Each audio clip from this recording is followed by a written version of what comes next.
The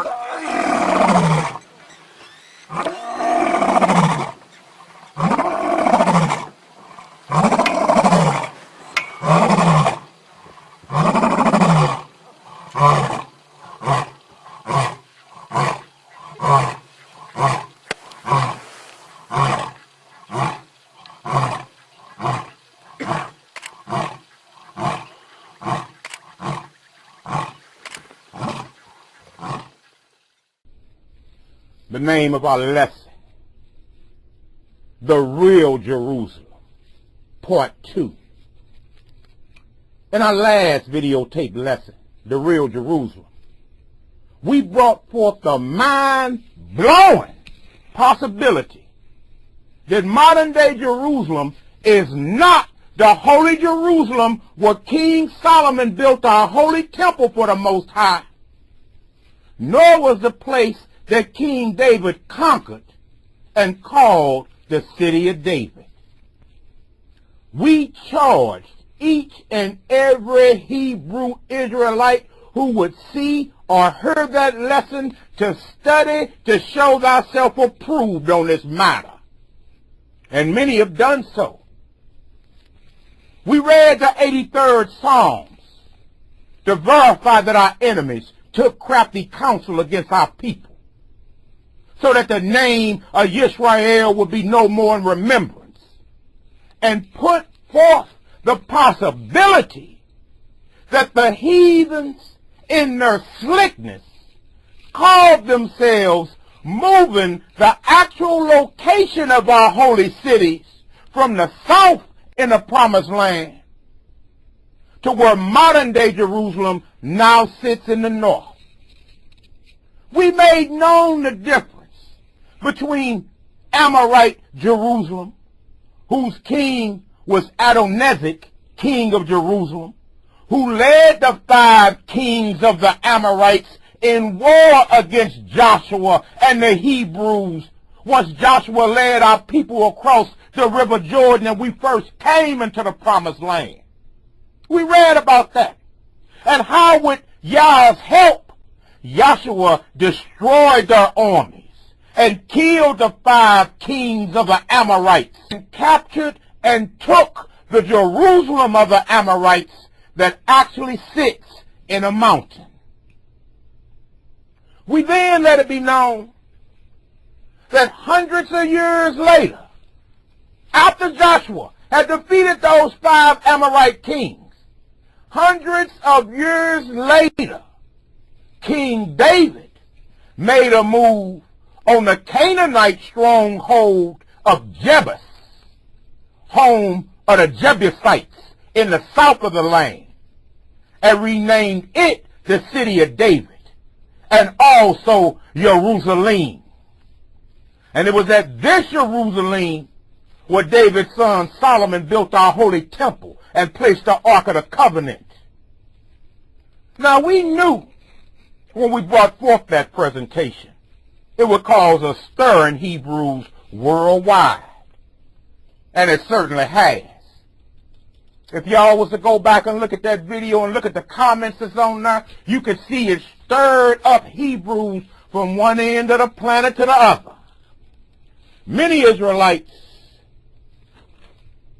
have been compelled to do some in-depth studying and research to see if the claim that the desolate and barren ruins located in Tel Arad could be the exact location where the city of David and the real Jerusalem is located. This Shabbat, we shall delve even deeper into the written history of Jerusalem and the prophecies concerning our holy city, and see if modern Jerusalem or the recently discovered Jebusite Jerusalem, which lies in the south in the Negev desert, could be in fact where the real city of David is located. Based on the overwhelming response we have received from Israelites who've seen the video of our lesson, The Real Jerusalem, this what led me to dig even deeper into the scriptures of some of our last day prophets to see if there is any possibility that Telluride is where the real Jerusalem sits at to this day. And once again, I charge you Hebrew Israelites to study to show thyself approved, so that all things that were hidden and lost from you may be revealed unto you. Let us begin with a look at the history of Jerusalem. Y'all open up this link right here I'm about to provide to you. And on this link, there is a timeline that we're going to follow. Somebody click on that link right there. Prayerfully, the crackers down in Langley, Virginia, and them Edomite beast over there in Tel Aviv won't be jiggling the wire so bad this Shabbat. And y'all will be able to access that which is provided for you in this lesson. If any of y'all is able to open up that link that contains the timeline of Jerusalem, somebody come back up into the room and put a 7 up in here. And then we'll all go along this timeline together with certain points and read the history of Jerusalem as we go forth. Todah Rabbah. Okay, on this link, Jerusalem. Past, present, and awesome future. How a city known for turmoil, violence, and religious confusion will someday become world headquarters for universal peace. Uh-oh! Y'all scroll down on this link to when you get to the timeline that states a history of upheaval.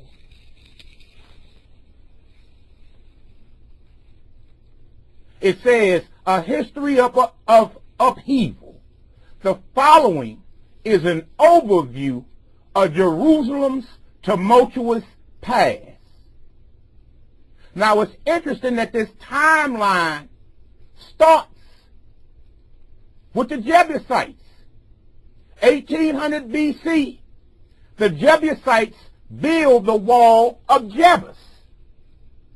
In 1350, the name Jerusalem appears in diplomatic correspondence as Jerusalem in 5 Ormana letters. Uh-oh, it gets interesting right here, this next one. 1004/993, King David captures Jebus, makes Jerusalem the capital of Israel's United Kingdom. That's the first place we're going to stop on this timeline. Now y'all come back up into the room.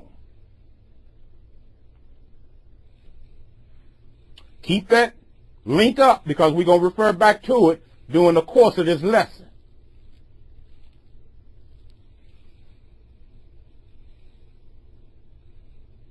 Now, here we see the tumultuous past of Jerusalem. And on this timeline, we're going to study some key dates, such as the one when King David took Jebus. Now get this.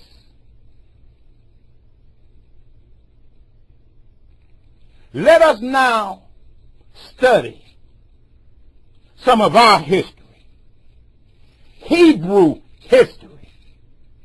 And one of the world's most renowned historians is a black Hebrew Israelite who was born in Jerusalem from a royal Hebrew family and was an eyewitness of the Roman general Titus destroying Jerusalem in 70 AD, and he wrote down what he saw. His writings are still being used in the history departments of Harvard, Yale, and Oxford, the most prestigious universities in the world. The brother's name was Joseph ben Mattathias, but the world knows him by the name of Flavius Josephus.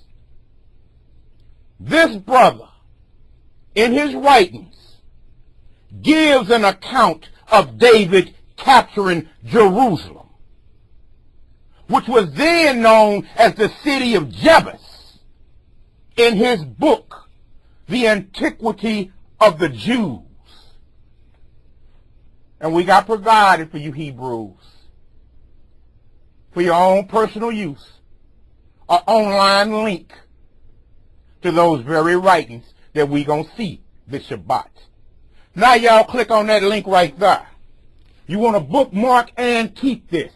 Because if you ever want to start reading about the history of the Hebrews, I suggest you start with the writings of Joseph ben Matthias, who the world knows as Flavius Josephus. Now you see that name Flavius Josephus and you automatically think this is some kind of Roman or Greek. No. This is a black Hebrew Israelite born of a royal Hebrew family in Jerusalem. His name is Joseph ben Matthias. And he's the only world historian who gave an eyewitness account to the destruction of Jerusalem. And we provided you a link. And if y'all can open it up, somebody put a step in there. Let me know y'all can open it up, so we can check these matters out together. Not relying on no links or no writings or no Edomites or no crackers. Let's go to some history written by a Hebrew historian, Todah Rabbah. On this link we read the works of Flavius Josephus. Josephus was born Joseph ben Mattathias in 37 CE in Jerusalem, of a priestly and royal family. He excelled in his studies of Hebrew law and studied with the Sadducees, Pharisees, and the Essenes, eventually aligning himself with the Pharisees. In 62 CE, he went to Rome to free some imprisoned priests.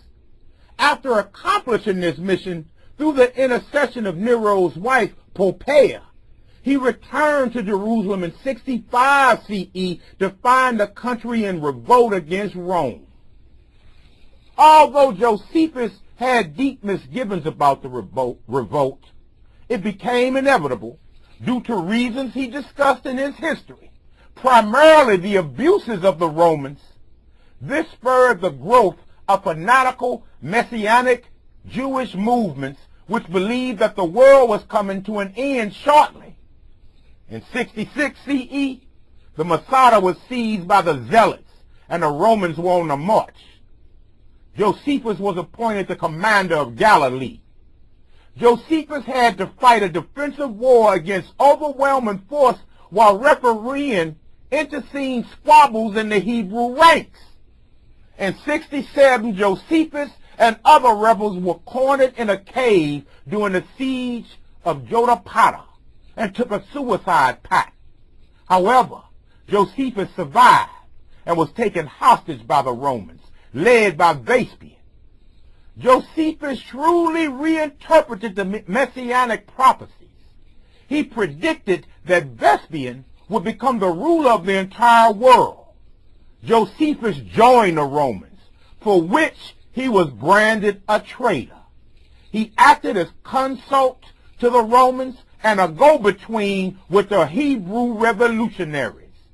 Unable to convince the rebels to surrender, Josephus ended up watching the second destruction of the temple and the defeat of the Jewish nation. Now, here's a brother that when the fight broke out, he got caught up on Masada and was fighting with the Hebrews. After being captured, the brother came to the realization it's a lost cause.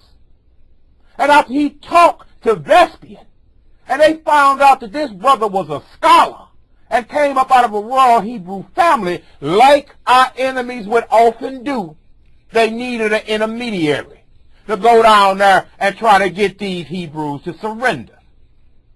Joseph ben Matthias became that intermediary. He was commanded by Vespasian to chronicle the siege of Jerusalem by the Roman general Titus, which he did in detail. This brother went back to Rome, and his writings were so detailed and educated that they made him a Roman citizen and changed his name from Joseph ben Matthias to Flavius Josephus. Now y'all come back up into the room.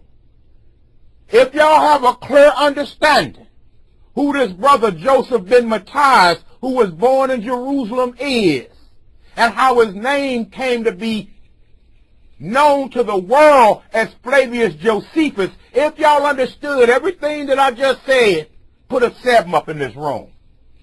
Please. Let me know that I explained that correctly. And the way these 7s is flying is understood. Toda Rabbah. Go back to that link. Go back to this link, the works of Flavius Josephus.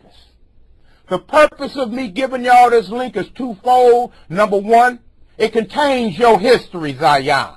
The history they won't teach you about the Hebrews up in these schools. Whether it's a kindergarten, a grade school, a high school, or a university. It's only in certain universities that the works of Flavius Josephus is even discussed. Why?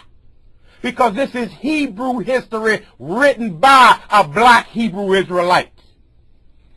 Now, the second purpose of us going to this link for tonight is to read the history written down that Josephus wrote concerning David taking the city of Jebus from the Jebusites. I want y'all to scroll down to where y'all see Antiquities of the Jews.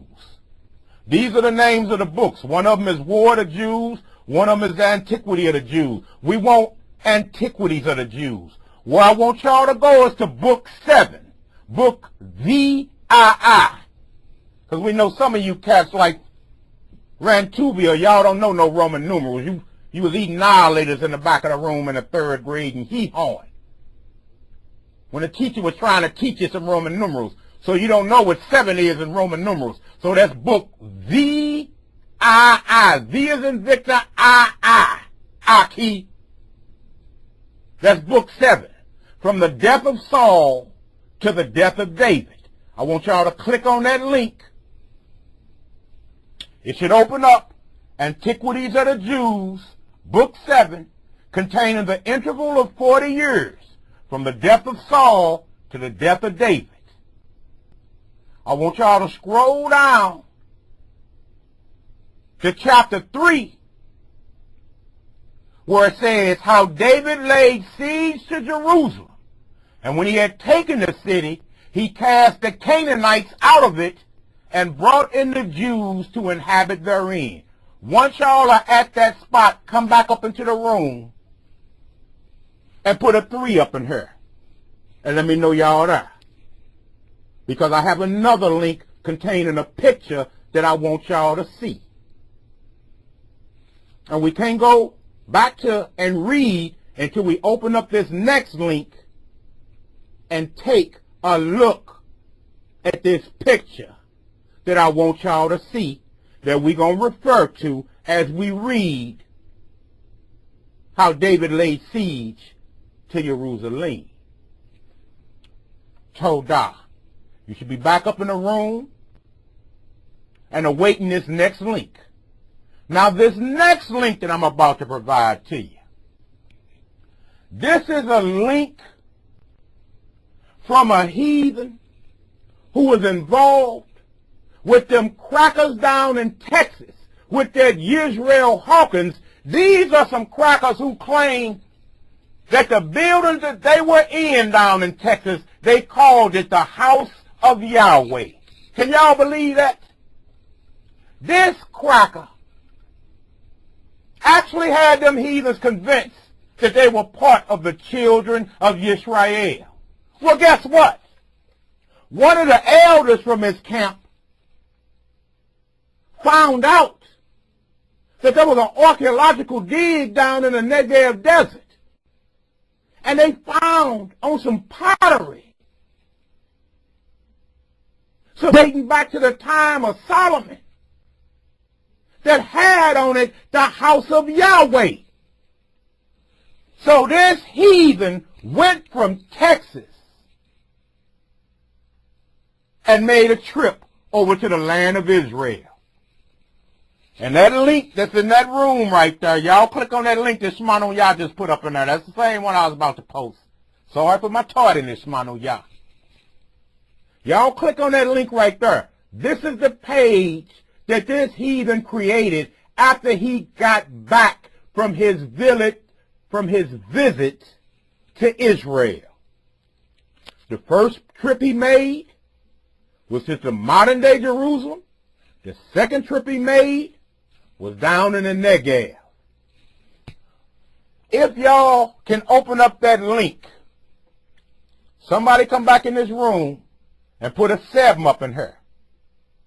Because after I verify that y'all can open this link up, we're going to have to scroll down way past the halfway mark of this, because there's a particular picture that I want y'all to see. It's an overhead view of Telerad as she sits right now, this moment, this day. Okay, that's enough 7s. Go back to that link, the house of Yahweh. Everybody should be at the top of that link.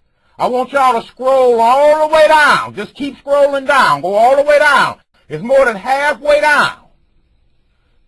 You're going to pass the map of David City, 1010 BC. That's a little brown map. That's almost halfway down. Just keep scrolling down. You're going to pass another map, an ancient map. You're going to pass another map of the land. Keep scrolling. You're going to begin to see pictures and a title that says The Stronghold of Zion. Just go past that. Y'all can bookmark this, and of course, go back and research all this to study to show thyself approved. For right now, I want y'all to keep scrolling down past those pictures. Go down past that well that they show. Go down past that heathen sitting with that Hebrew. Keep scrolling, keep scrolling, keep scrolling. Keep scrolling past that part that say the search for Mount Zion and a call to raise the tabernacle of David. If you're almost there, keep scrolling down. Scroll down past that rainbow that's over that part of the land. Scroll down past that well that they're showing there. You almost there. Once you get past that well picture, you're going to come up to where you see overhead view of the house of Yahweh and the city called David. Once you get to that picture, stop right there, come back up into the room, and put a 9 up in here if y'all at that spot. And when we get enough 9s, then we'll begin our lesson. Our next part of our lesson, excuse me. I want y'all to have that picture as we read Josephus' account of King David taking the stronghold of Jebus. Todah Rabbah. Now let's go back to the link with the writings of Flavius Josephus, our brother Joseph ben Matthias. 9. Chapter 3. How David laid siege to Jerusalem. And when he had taken the city, he cast the Canaanites out of it, and he brought in the Jews to inhabit therein. Verse 1. Now the Jebusites, who were the inhabitants of Jerusalem, and were by extraction Canaanites, remember these were Jebusites, not Ammonites, and were by extraction Canaanites, shut their gates, and placed the blind and the lame, and all their main persons upon the wall in way king. Just like we read it in the Bible they did. and said that the very lame themselves would hinder his entrance into it. This they did out of contempt of his power, and as dependent on the strength of their walls. David was hereby enraged. King David was fired up. He looked up there and saw them putting a blind, crippled, and crazy up on that wall and said, "You Hebrews, our cripple can keep y'all from out of here." David was hereby enraged and began the siege of Jerusalem and employed his utmost diligence and alacrity therein, as intending by the taking of this place to demonstrate his power and to intimidate all others that might be of the like evil disposition towards him. So he took the lower city by force, but the citadel held out still. Stop! So King David took the lower city by force, but the citadel held out still. Go back to that picture of the overhead view of the house of Yahweh. And I want y'all to see. Do you see the lower city at the bottom of that picture? And do you see the upper city where the citadel of the Jebusites was, where the stronghold of the Jebusites was? This at that top is where they put they maimed and they blind and they mock King David and say, "You'll never be able to get up here and pass these walls." King David took the lower city by force. Do you see geographically with your own? And just today, and you can do this, pull up Google Quest or Google Map. Satellite photos will show you this exact same picture that you're looking at right now. If you put in Telerad in Google Map and click on the satellite link.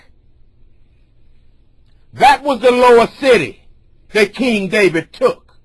Now David's problem was getting up this hill, up there where that citadel was, that stronghold. Now let's go back over to the writings of Josephus. And let me read this last line again. So he took the lower city by force, but the citadel held out still. Whence it was that the king, knowing that the proposal of dignities and rewards would encourage the soldiers to greater actions, promised that he who should first go over the ditches that were beneath the citadel and should ascend. Ascend means goes up. Let me read that again. He promised that he who should first go over the ditches that were beneath the citadel and should ascend to the citadel itself and take it should have the command of the entire people conferred upon them. So they all were ambitious to ascend. Them Hebrews was fired up to get up that hill. They was going to be made great in Israel, whoever accomplished this for the king.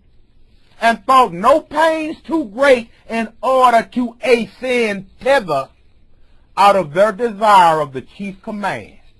However, Joab, the son of Zeruiah, prevented the rest.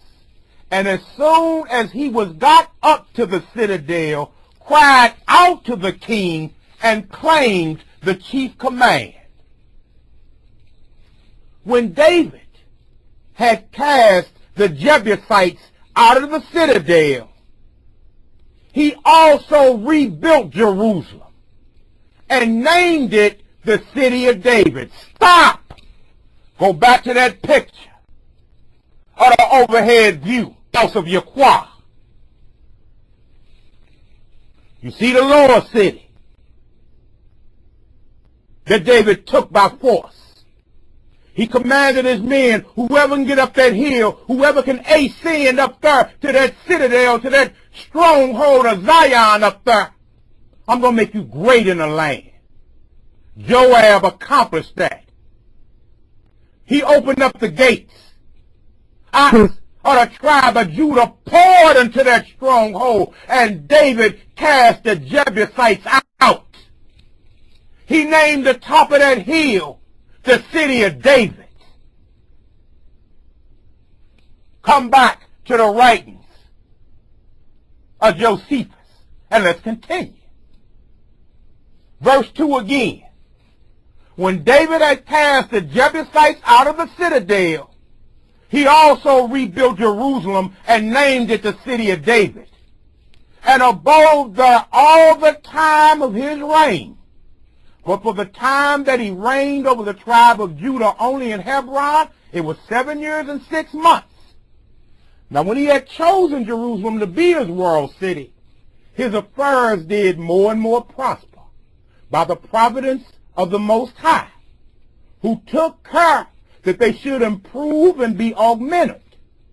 Hiram also, the king of the Tyrians, sent ambassadors to him and made a league of mutual friendship and assistance with him. He also sent him presents, cedar trees and mechanics, and men skillful in building and architecture, that they might build him a royal palace at Jerusalem. Now David made buildings round about the lower city. He also joined the citadel to it and made it one body. And when he had encompassed all with walls, he appointed Joab to take care of them. Stop! Now David made buildings round about the lower city. Go back to that picture of the overhead view of the house of Yahweh. Now David made cities all around the lower city, made houses all around that lower city. You see that? And Josephus wrote, he also joined the citadel to it and made it one body. In other words, that stronghold up there up top of the city of David, there was no longer a lower city and a higher city. He made it one body. And then he put a wall around the whole thing and made it one. Do y'all see from the ruins of the overhead where the wall was around the lower city and encompassing the hill of the former city of Jebus? I don't care how much they tried to destroy it. The landmarks will remain the same to this day. And I challenge you, pull up Google Quest or Google View and see if you don't see this exact same overhead image from the satellites that are up above us right now. Josephus described to the letter that which lies in ruins down in the south, in the Negev, in Tel Arad.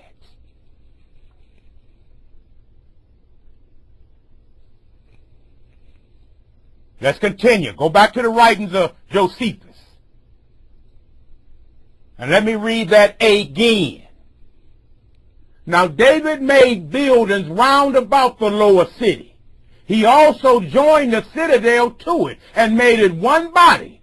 And when he had encompassed all with walls, he appointed Joab to take care of them. It was David, therefore, who first cast the Jebusites out of Jerusalem and called it by his own name the city of David. For under our father Abraham, it was called Salem or Selima. But after that time, some say that Homer mentions it by the name of Selimah, for he named the temple Selimah according to the Hebrew language, which denotes security.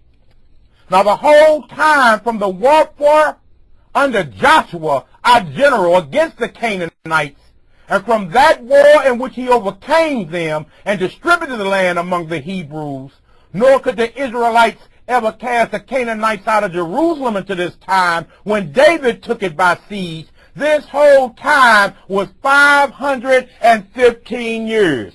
So from the time that Joshua led our people across the river Jordan, and Moses couldn't go because what went down back at the waters of strife, and the Most High told Moses to get up in Mount Nebo and die for those faithful words he let utter at the waters of strife. He wasn't allowed to cross over into the promised land. It was Joshua who led our people across there. And it was Joshua who banged against those 5 Amorite kings and slaughtered them. It was 500 years later when King David came down to the Jebusite stronghold of Jebus and established the city of David on the top of that hill that you see right there. Now come on back up into the room and let's continue.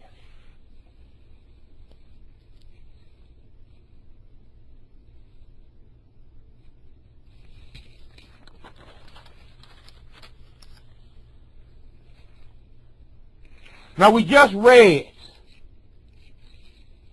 how David laid siege to Jerusalem. Now let's go back to the timeline of Jerusalem and let us continue. Y'all pull up that timeline that was provided to you, the first link I gave you. And let's continue on down the timeline. We stopped at 1004. King David captures Jebus, makes Jerusalem the capital of Israel's united kingdom. You can read that in our holy manuscript in 2 Samuel chapter 5, verses 6 through 10.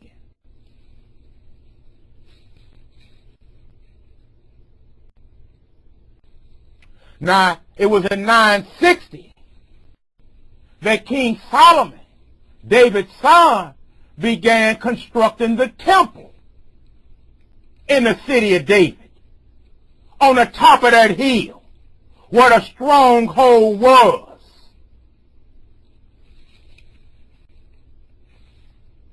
Now, in 928, Israel was divided into 2 separate kingdoms. Jerusalem remained the capital of the house of Judah and the tribe of Benjamin. But the other 10 tribes went up north and made Samaria their capital. That was the beginning of the end of our nation because of our stiff-neckedness and our disobedience. And if you know the history of our people, you know what caused the tribes to split up. In 722 and 721, the Assyrian Empire conquered the northern kingdom, the house of Israel. And they went into slavery, into captivity. And it was at that point in history they became known as the lost 10 tribes of Israel. In 701, Hezekiah, who was down in Jerusalem, the Jerusalem that David had took from the Jebusites, he withstood the Assyrian king Sennacherib's unsuccessful siege of the capital. And he built a pool of Siloam, which was a tunnel for the water supply from the Gihon spring to come down to the lower city.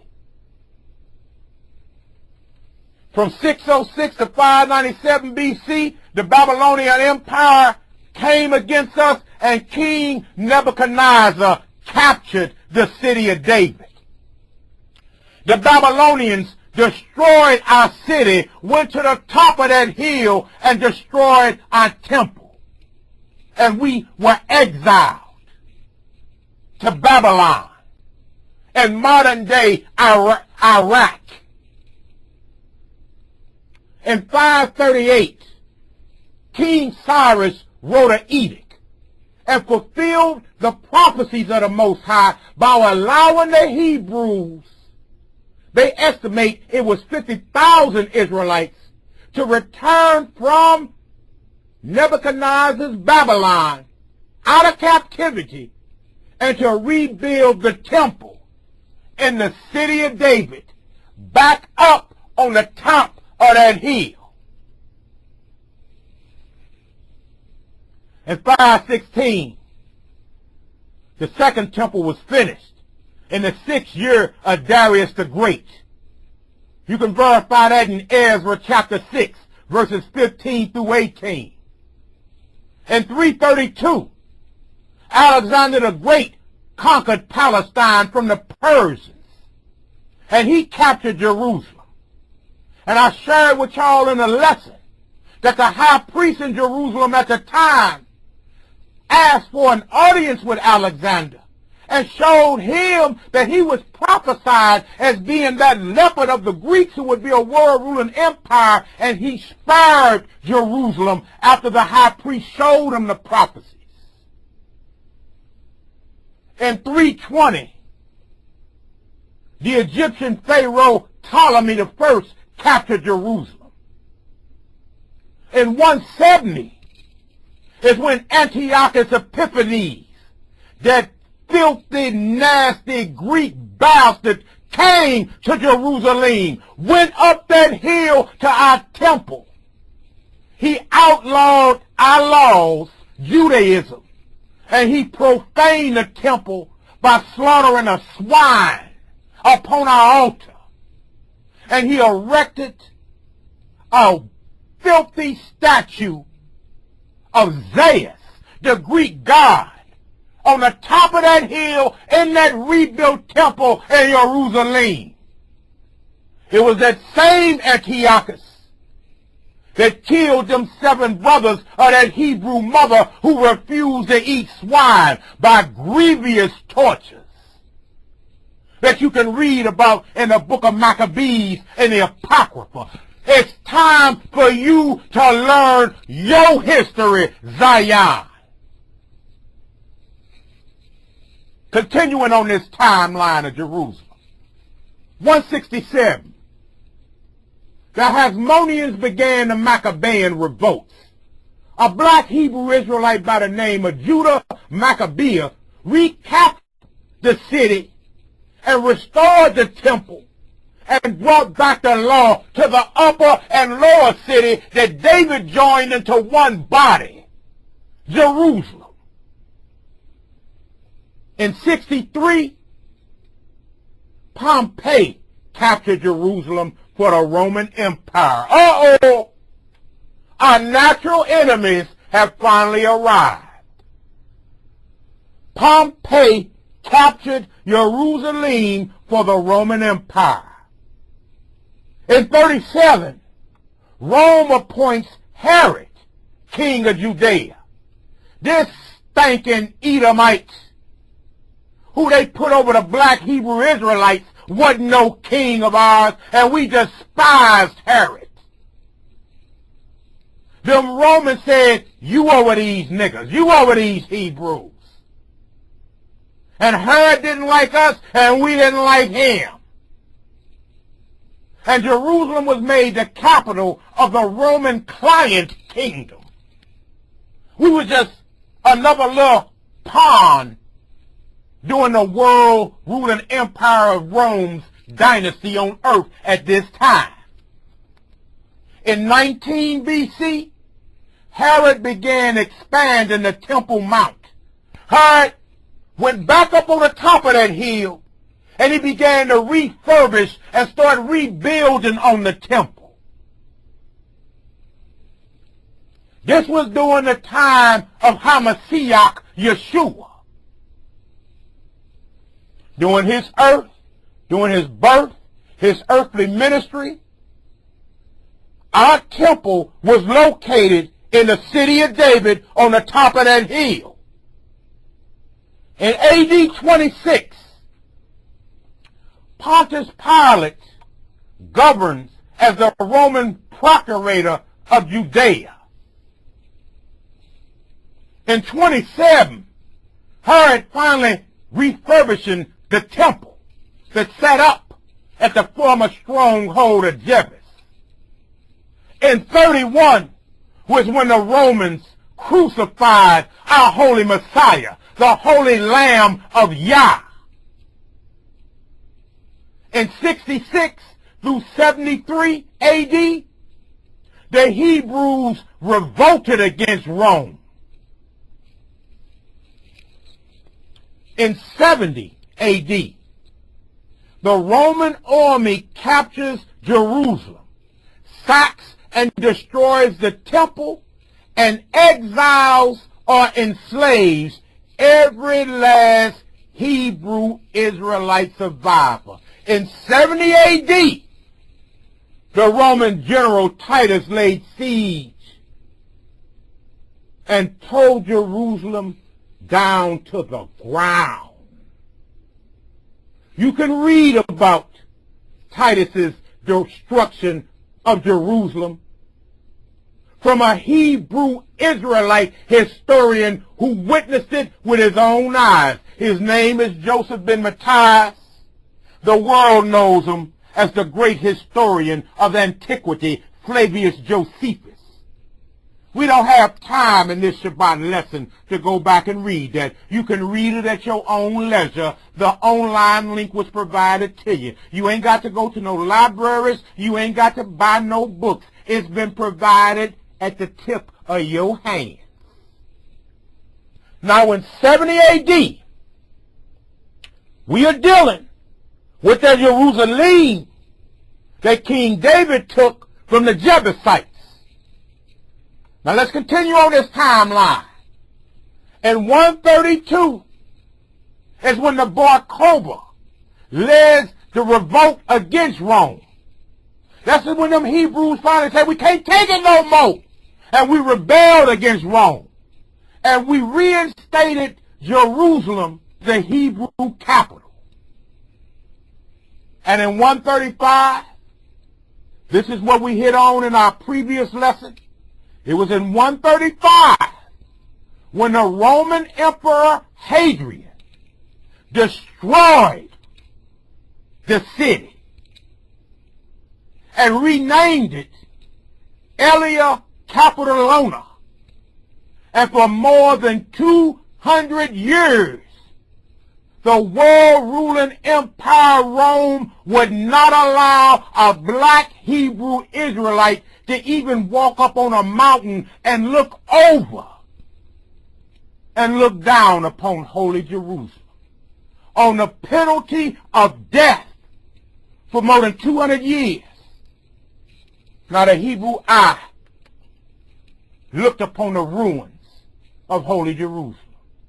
This Roman Emperor Hadrian, after he destroyed what little bit had been built up, he sold it, which was an old Roman technique, to make sure ain't nothing else ever gonna grow there.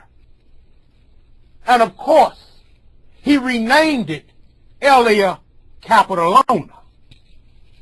Now y'all, go back to that link, the house of Yahweh, because I want to show y'all a map of the land of Israel that was made back in the 1500s. A map that has Aelia Capitolina on it. It's the map that the heathens will never want you Hebrews to see. Right now, on that page, y'all should be on the overhead view of the house of Yahweh. Start scrolling up. Keep scrolling up past them wells. Keep scrolling up past them brothers standing there. Just keep on scrolling up. Scroll up past that heathen sitting with that brother. Keep scrolling up. Keep scrolling up past them pictures out of Telluride. Just keep scrolling up. Keep scrolling up till you're going to pass this geographical map. And once you pass that geographical map, you're going to come up on this map that says, second on the left, shown on the left, is a 17th century AD engraved map of the area of Jerusalem. which substantiates Josephus' description. So you just scrolling up till you go past a geographic map of the land of Israel, and then come to that map of the 17th century, an engraved map of the area of Jerusalem which substantiate Josephus' description. Once y'all are at that map, come on back up into the room and put a 5 up in her and let me know we at the same spot. And I'm going to show y'all on this map a clue that's vital in the understanding of the subject matter.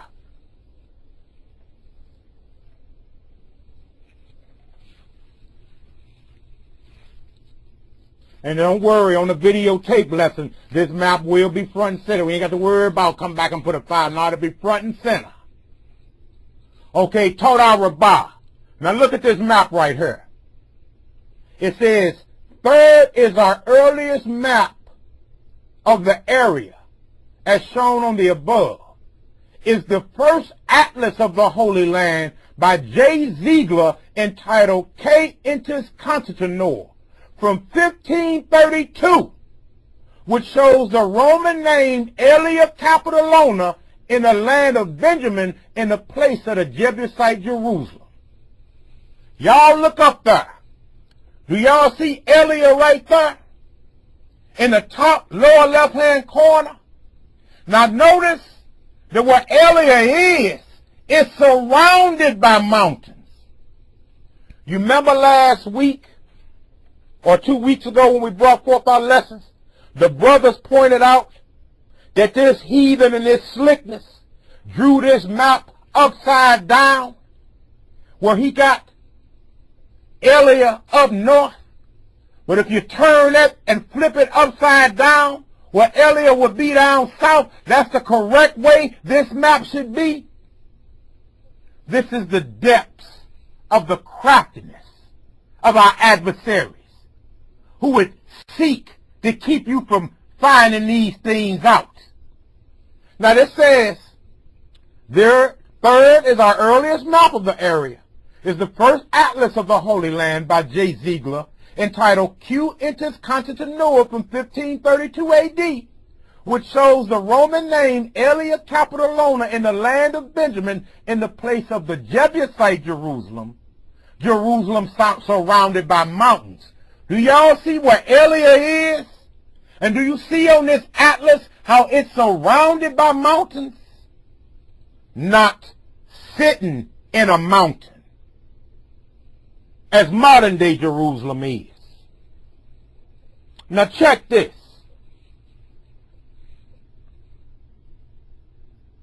One of the differences between Amorite Jerusalem, or modern day Jerusalem, and the Jebusite Jerusalem is that one sits in the mountains and one is surrounded by mountains. According to Scripture, the 5 Amorite kings who Joshua conquered all lived in the mountains, including Adonizek, king of Amorite Jerusalem. Let's go to the book of Joshua, chapter 10, verses 1 through 6.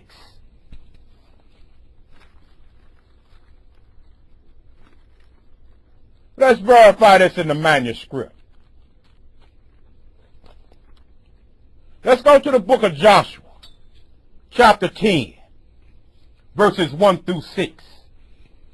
We read, Now it came to pass, when Adonizedek, king of Jerusalem, had heard how Joshua had taken Ai and had utterly destroyed it, as he had done to Jericho and her king, so he had done to Ai and her king, and how the inhabitants of Gibeon had made peace with Israel and were among them, that they feared greatly, because Gibeon was a great city, as one of the royal cities, and because it was greater than Ai, and all the men thereof were mighty. Wherefore Adonizedek, king of Jerusalem, sent into Hoham, king of Hebron, and unto Piram, king of Jarmuth, and unto Japhia, king of Lachish, and unto Debir, king of Eglon, saying, Come up unto me, and help me, that we may smite Gibeon. For it hath made peace with Joshua and with the children of Israel.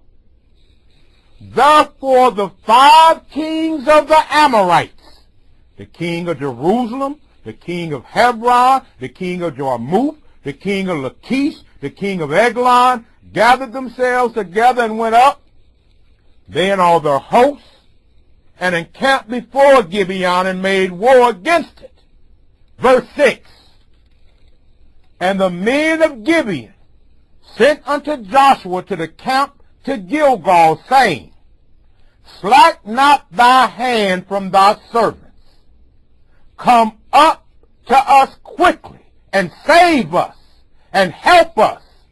For all the kings of the Amorites that dwell in the mountains are gathered together against us.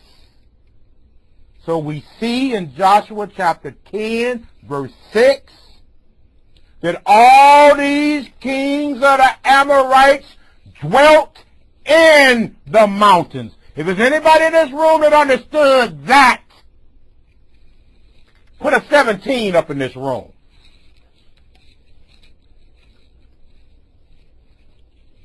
For the king of the Amorites, along with the other 4 kings, all 5 of them dwelt in the mountains. Now concerning the Jerusalem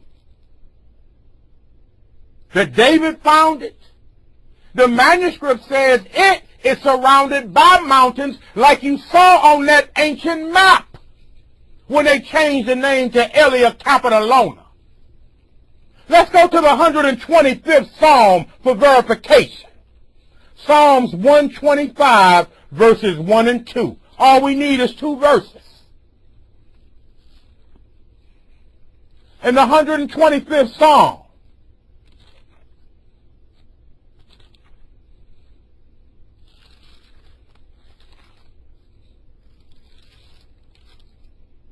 verses 1 and 2, we clearly read, They that trust in the Most High Yah shall be as Mount Zion, which cannot be removed, but abideth forever. As the mountains are round about Jerusalem, so Yahweh is round about his people, from henceforth even forever. Now go back and take a look at that link of that map made back in 1532, the first atlas of the Holy Land. Look up there where, after they changed the name to the Roman name Elia Capitolona, do you see Elia up there? Where that little dot is where Elia is. And do you see that Elia is surrounded by mountains? It does not sit in a mountain. Big difference. Another difference between what we call Ammonite Jerusalem and Jebusite Jerusalem. One, the children of Israel conquered when they entered the land of Israel under Joshua. And the other was taken by King David hundreds of years later. So this leads to 2 questions, you Hebrews. 2 questions come to mind. Which one is the modern city Jerusalem that the whole world knows about? And where is the other Jerusalem? The prophet Isaiah, who was a last day prophet. The prophet Isaiah states that Zion and Jerusalem were 2 different cities. Remember, the lower city and the upper city. That David made one body. Let's go to Isaiah chapter 64 and read verses 1 through 12. Let's go to the manuscript and do a little studying.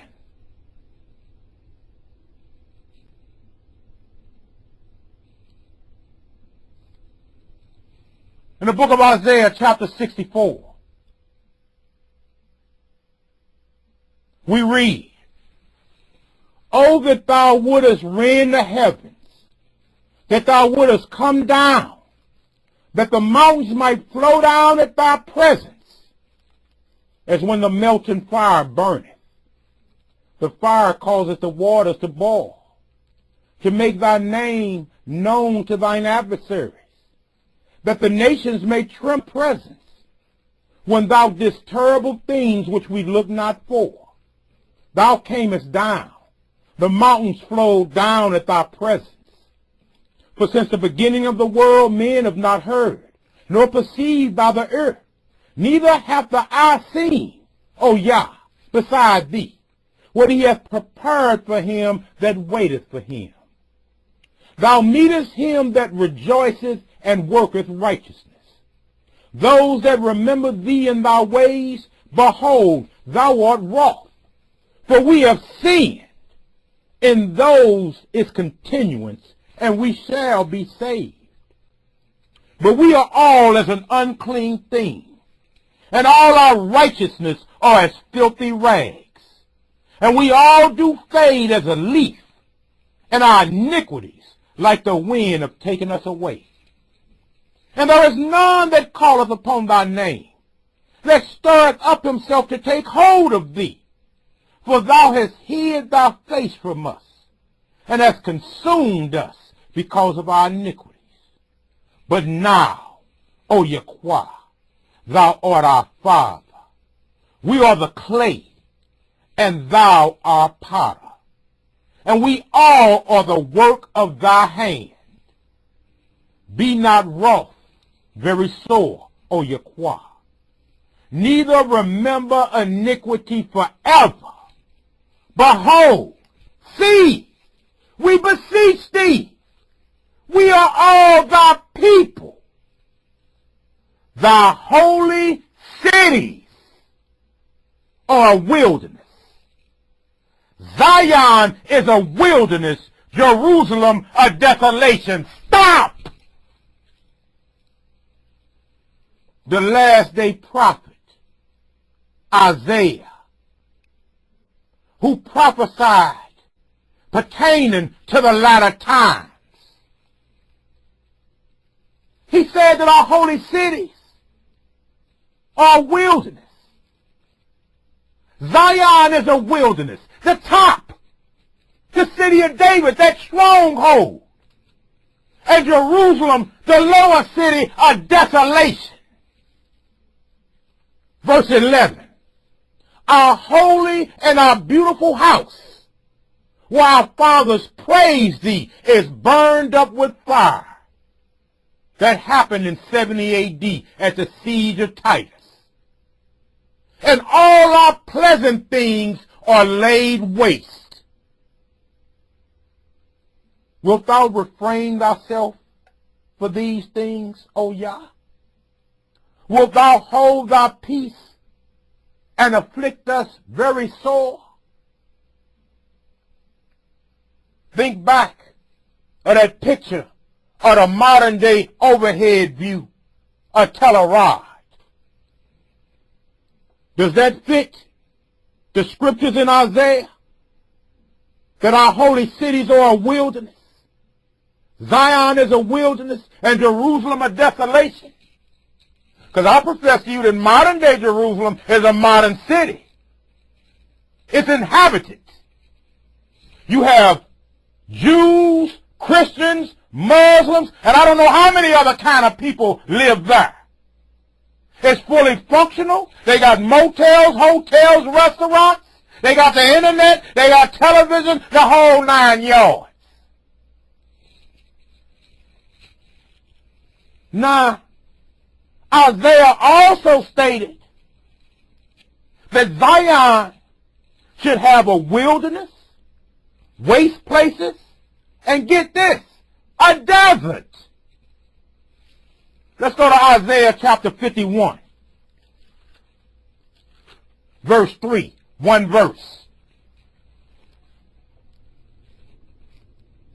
In Isaiah chapter 51,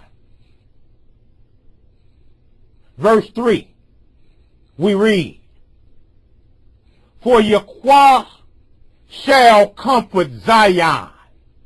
Could he be talking about the real Zion? He will comfort all her waste places. What waste places? And he will make her wilderness like Eden, and her desert like the garden of Yahweh.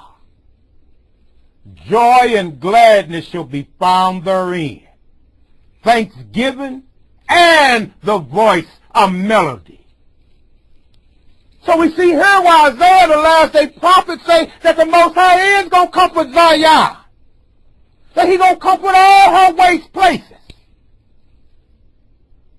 And he's going to make her wilderness like Eden, and her desert like the garden of Yahweh. I profess to you that Amorite Jerusalem that sits up in a mountain up north, it ain't got no desert.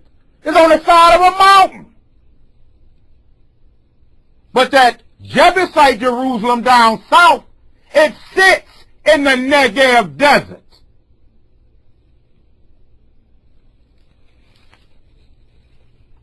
And again, which one, right now as we speak, has waste places? Continuing. Let's go to Isaiah chapter 49.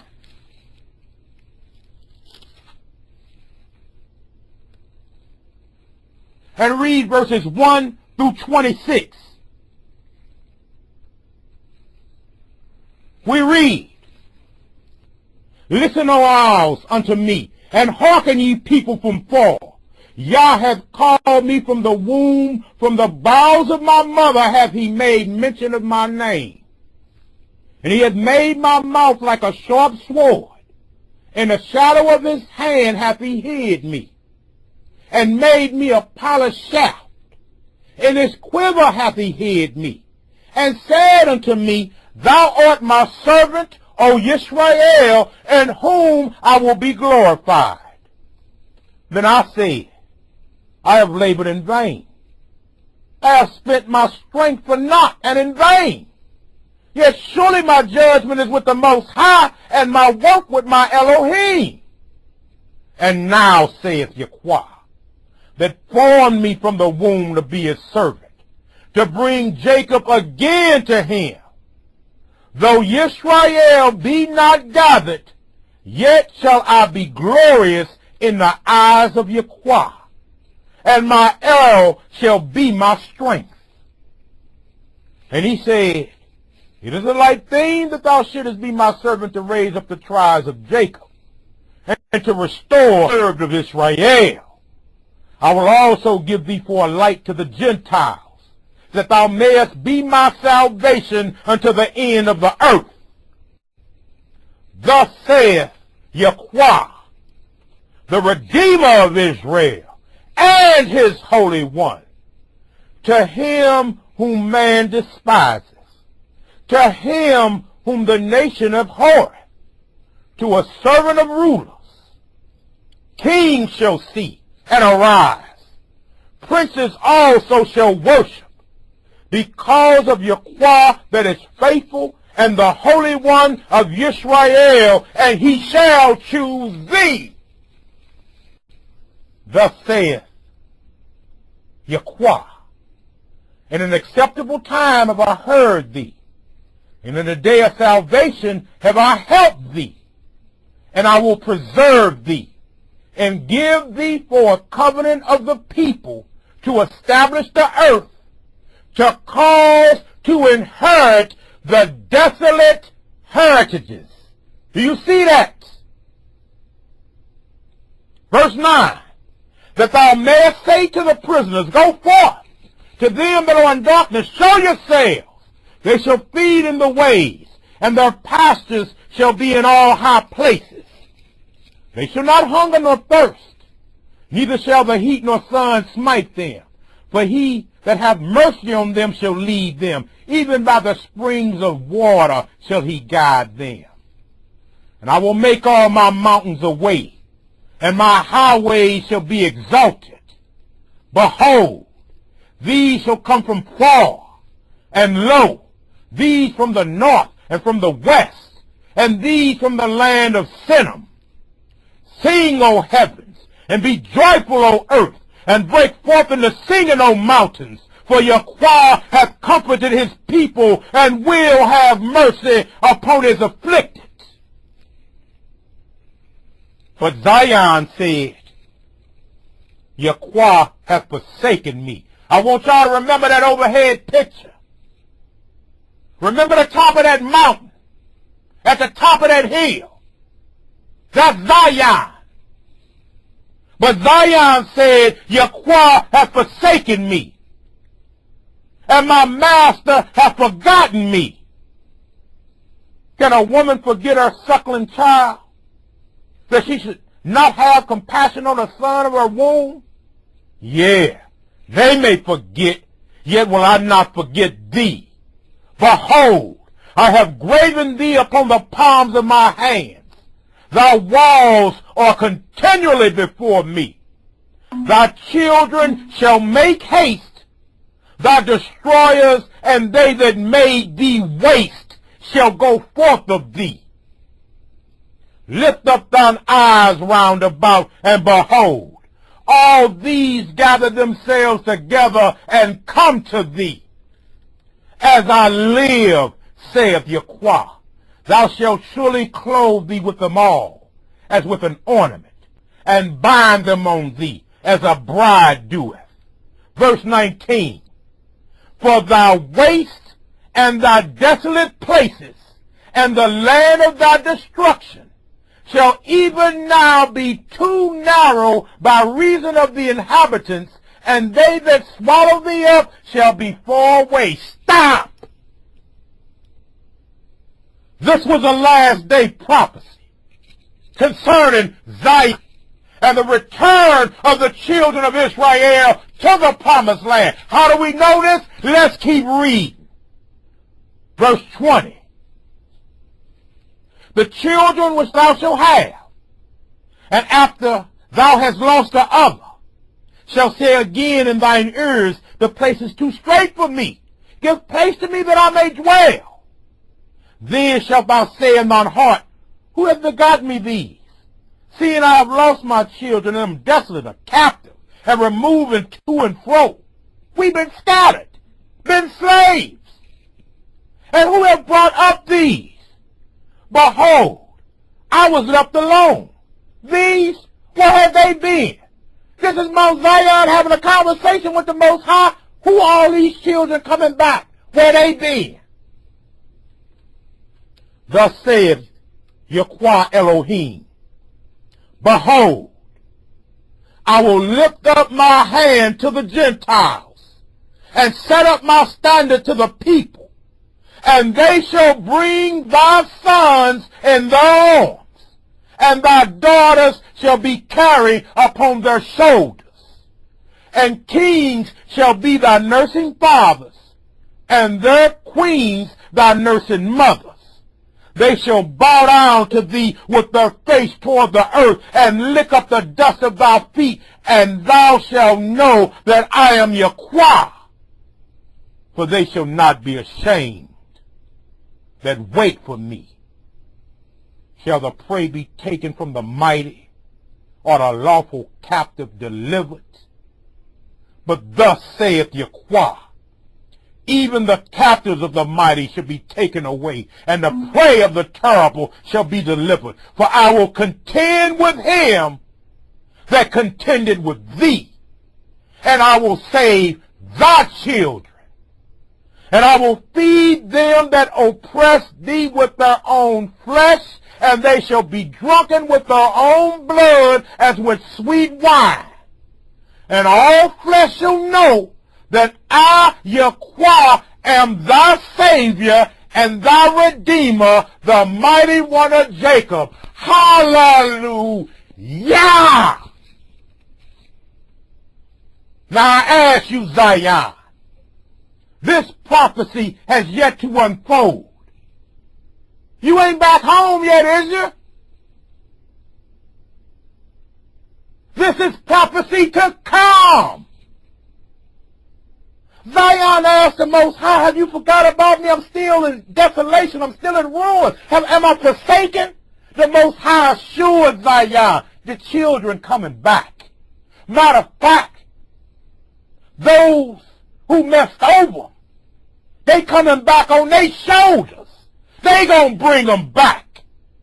And I'm going to contend with them that contended with thee. If there's anybody in this room that understood what we just read, put a hallelujah 1,000 up in her. Please. Because I'm here to tell you, Hashatan sure don't want y'all to see this. He don't want y'all to have a lit understanding pertaining to this. Now Isaiah was a last day prophet. He prophesied what was going to go down in the latter times. And of course what we just read in this 49th chapter ain't happened yet. Because I'm sure you brothers and sisters that's walking around in the Holy Land right now, y'all ain't got none of them crackers licking the dust off your boots right now. That ain't going to happen till we get home. And it's established.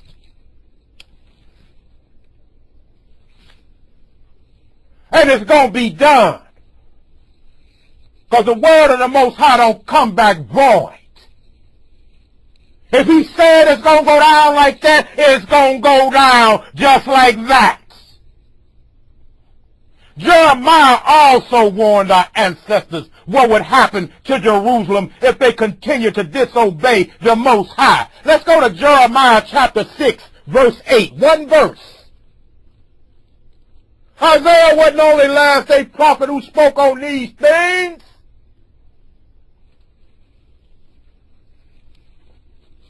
In Jeremiah chapter 6, verse 8, we read this warning.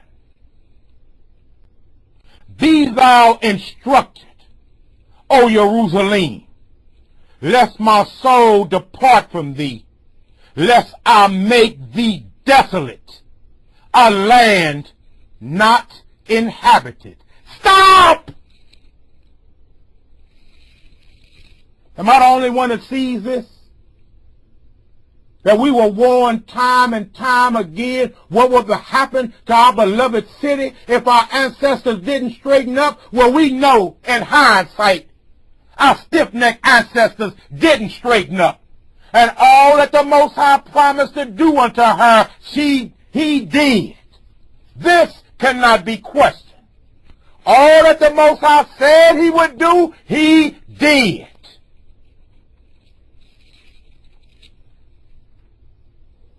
And of course, when Moses first got the laws from the Most High upon Mount Sinai, he was given the prophecy right then and there of what would happen to our holy place because of disobedience to the 613 laws that Moses was given and told to teach them to the chosen people of the Most High. Our ancestors, the children of Israel, the Hebrews.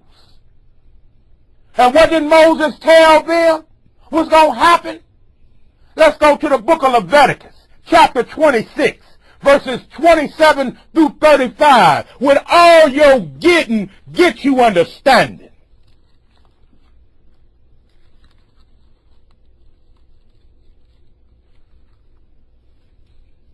In the book of Leviticus,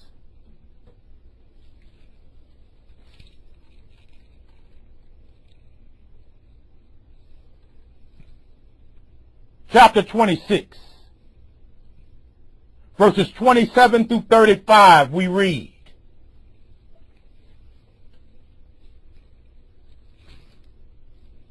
"And if you will not for all this hearken unto me, but walk contrary unto me, then I will walk contrary unto you also in fury, and I will chastise you 7 times for your sins. And you shall eat the flesh of your sons, and the flesh of your daughters shall you eat." That happened in 70 A.D. Go back and read the eyewitness account of Flavius Josephus.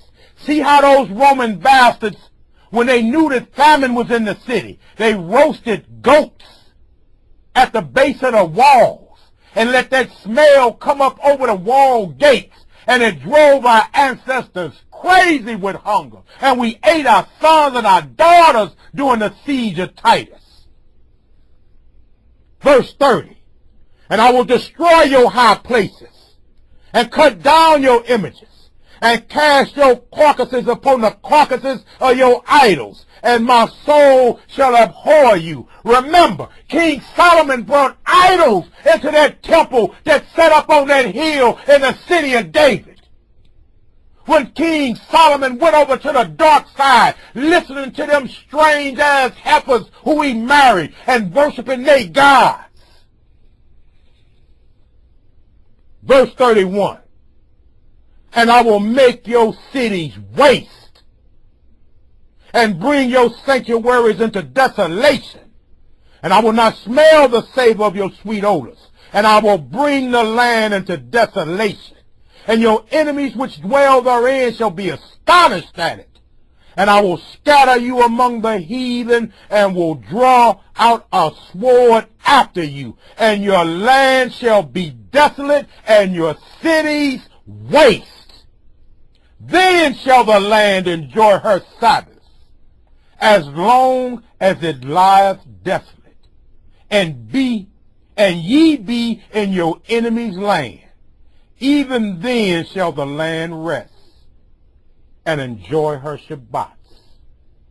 As long as it lieth desolate, it shall rest, because it did not rest in your Sabbaths when you dwelt upon it." How are you going to get around that? You can't get around that. And finally, on this scriptural run that we making pertaining to Zion and Jerusalem and the prophecies concerning her, Isaiah said that the waste places shall be builded again. Let's go to Isaiah chapter 58, verses 11 through 14. Don't believe your brother Jacob? Let's read it together, because that's how we roll. That's how we fellowship one with another. That's how we instructed to. For the scripture is given for reproof, correction, and instruction in righteousness, that which may have been lost may be found, including your true ancestral heritage and home, Zion. Isaiah said the waste places shall be builded. Let's verify it in the manuscript. In Isaiah chapter 58, verses 11 through 14, we read, "And Yahweh shall guide thee continually, and satisfy thy soul in drought, and make fat thy bones, and thou shalt be like a watered garden, and like a spring of water, whose waters fail not. And they that shall be of thee shall build the old waste places. Thou shalt raise up the foundations of many generations, and thou shalt be called the repairer of the breach, the restorer of paths to dwell in. If thou turn away thy foot from the Sabbath, from doing thy pleasure on my holy day, and call the Sabbath a delight, the holy of the Most High, honorable, and shall honor him, not doing thine own ways, nor finding thine own pleasures, nor speaking thine own words. Then shalt thou delight thyself in Yahweh, and I will cause thee to ride upon the high places of the earth, and feed thee with the heritage of Jacob thy father, for the mouth of the Most High Yah have spoken it. Whew. What a promise, what a promise, what a promise.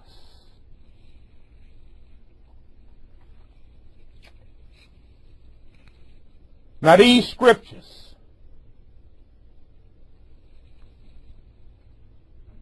apply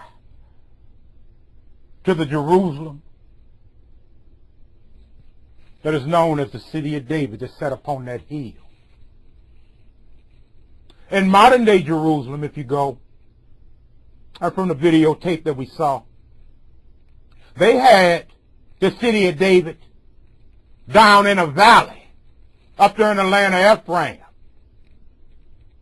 Contradicts with Josephus' account of David taking the city of Jebus, and how he took that high stronghold of the Jebusites, and he built houses round about the lower city, and he joined the lower part of the city with that high spot and made it one and put a wall around it.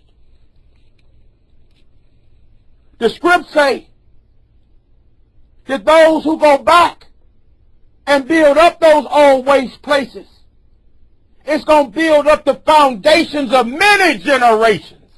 You can see the foundations of the wall that was around Jerusalem to this day in the overhead view. And I profess to y'all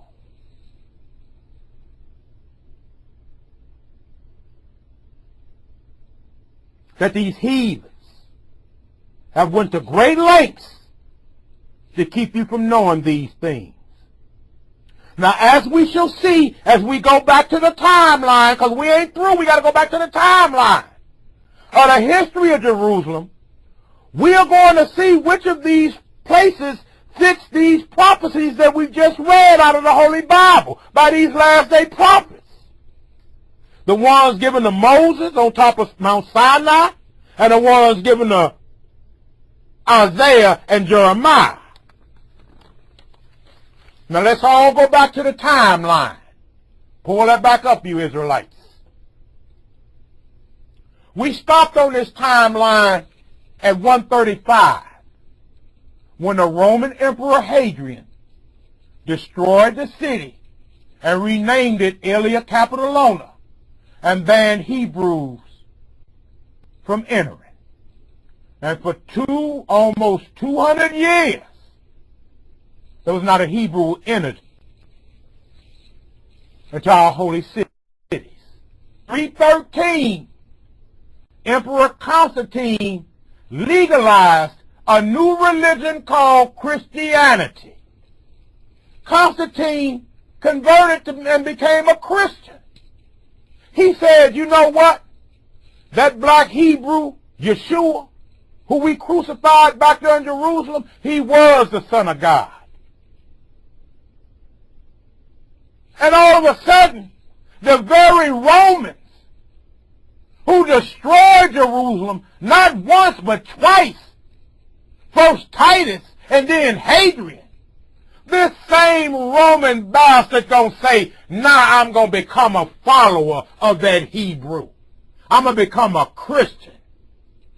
But he never became, quote unquote, a Christian, because what is Christianity? Christianity is taking part of the Hebrew laws and merging it with they pagan with they pagan rites of their old religions.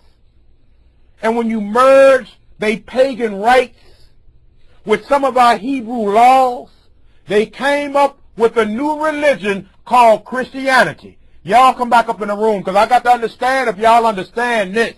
If y'all understood what I just said, put a 7 up in her. Christianity is a mixture of our laws along with the ancient pagan rites that Constantine and the Roman church wanted to keep.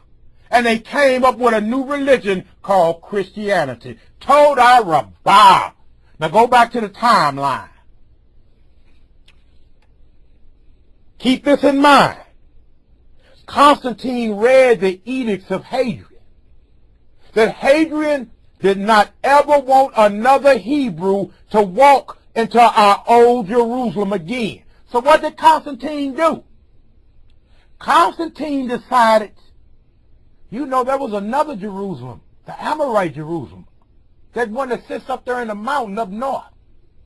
I'm going to go there and proclaim that to be Jerusalem. And I'm going to make my headquarters of my Roman Catholic Church, of my newfound Christianity religion there. And that's what happened in 313 on this timeline.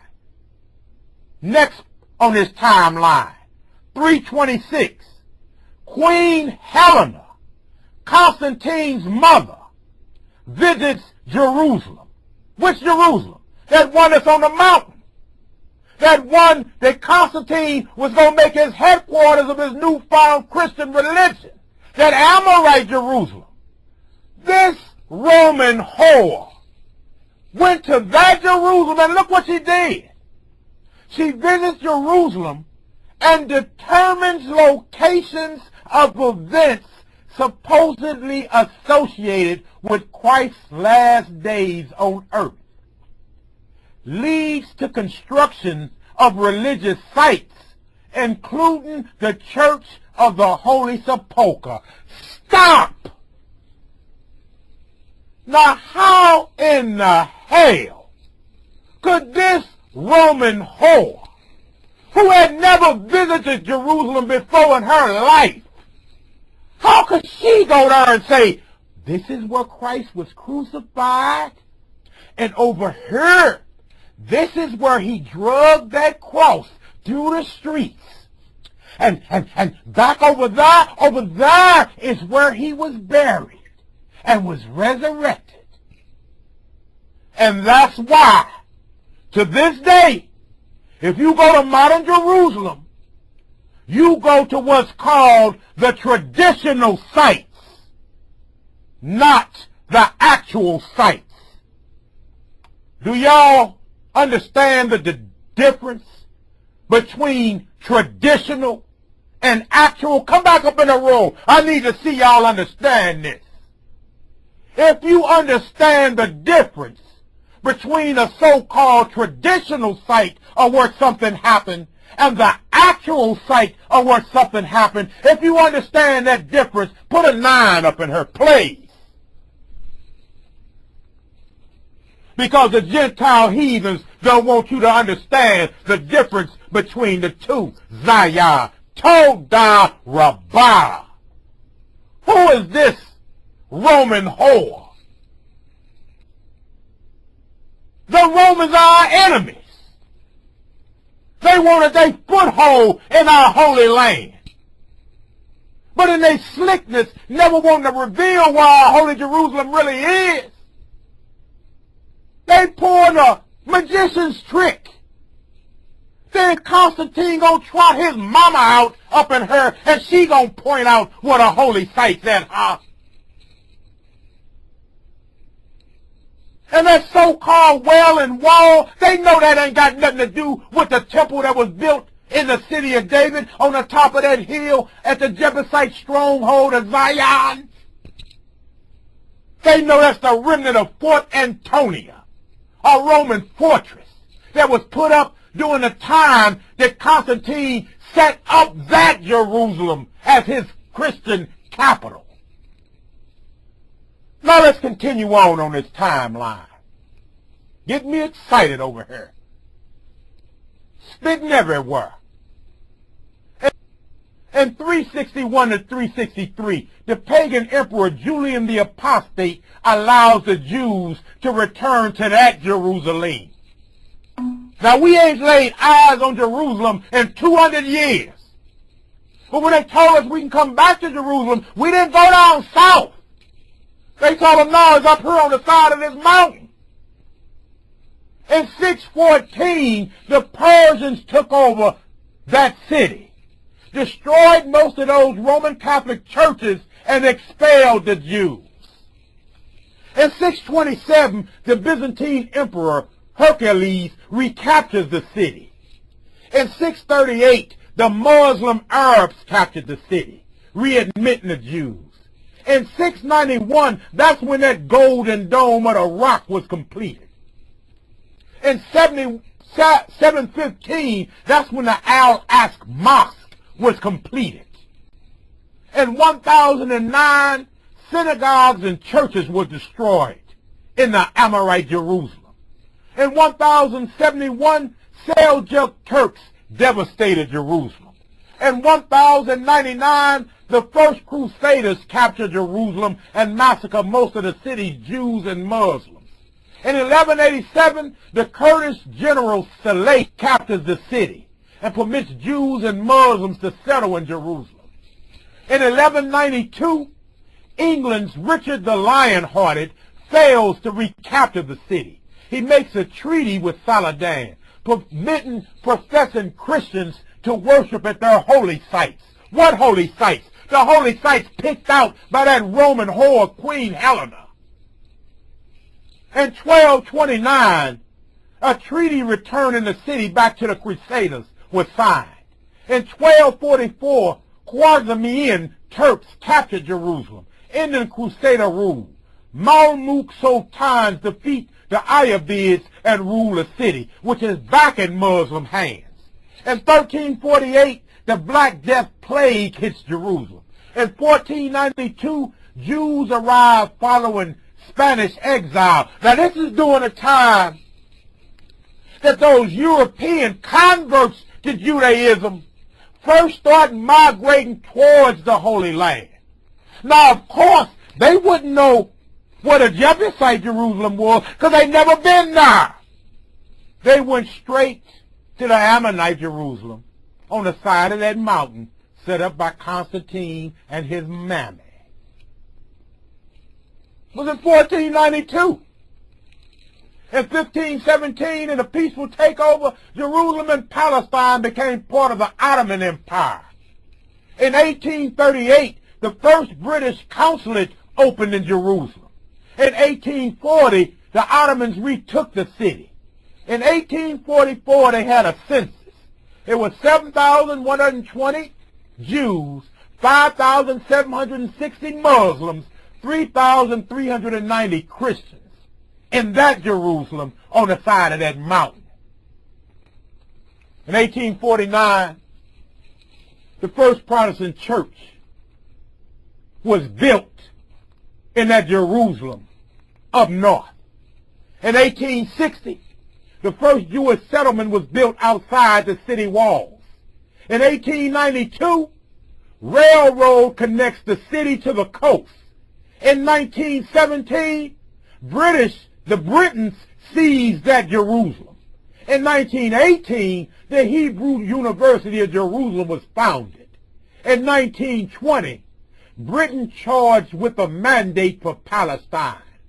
There were disturbances between 1921 through 1929 and between 1936 and 1939. What disturbances? Disturbances between the Arabs and the Edomite Jews and the converts to Judaism who had been back in that land, up north in Ammonite Jerusalem. In 1946, militant Zionists blew up the King David Hotel in that Jerusalem, killing 91 people. In 1947, the United Nations resolution recommended turning Jerusalem into an international city. In 1948, the British mandate ends. The state of Israel was declared. In 48 and 49 was the Arab-Israeli War. Armies from neighboring nations invade the country. The Jewish quarter of the old city falls to Arab forces. West Jerusalem proclaimed territory of Israel. In 49, an agreement was signed between Israel and Transjordan. And as you can see through the rest of that timeline, it brings it up to today. modern Jerusalem, founded by Constantine, and the holy sites picked out by his mother, Queen Helena, on the side of the mount up in the land of Ephraim in the north. Now ask yourself this question, Zion. When from the time of Constantine to today did that modern-day Jerusalem sit desolate and in waste and totally uninhabited, enjoying her Sabbath? I profess to you, these heathens been fighting over that Jerusalem since the days of Constantine and his mammy Helena. And that Jerusalem has been busy ever since. While that one down south, down there in the desert, that remains desolate and waste, has been enjoying her Sabbath, while we've been dwelling in our enemies' lands, fulfilling the prophecies given to Moses atop Mount Sinai in the book of Leviticus. Whereas when we look at the history of modern-day Jerusalem, they've been banging for it since the days of Constantine. Now get this.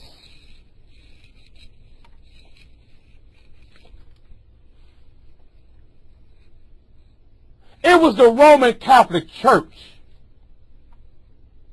who created the religion of Islam. It was the Roman Catholic Church who set up the so-called prophet named Muhammad and instructed them how they was going to start this new religion called Islam. A few years ago in this room, we did a lesson and I broke that down to you. And for those of you who don't believe me, you can click on that link right there and verify it for yourself. The Roman Catholic Church created Islam and set up Muhammad as a prophet. Now check this. Muhammad grew in strength and he pulled a double cross on the Roman Catholic Church. It was the Catholics who set up the lie that Muhammad went to Jerusalem. And from there, on the Temple Mount, he started flapping wings and flew up to heaven to the Most High, and the Most High handed him the Quran. When this double cross between Muhammad and the Catholic Church took place, the Muslims who came up behind Muhammad believed that crap. And that's when they began to lay claim to that Jerusalem. Because they claim where that golden dome is, that's the exact spot that Muhammad started flapping wings and flew up to heaven. If y'all understand that, put a 3 up in her. This is why the Muslims lay claim to Jerusalem. And they've been fighting since the days of the Prophet Muhammad for that Jerusalem ever since. Todah Rabbah. I knew it wouldn't be hard. And don't believe Brother Jacob.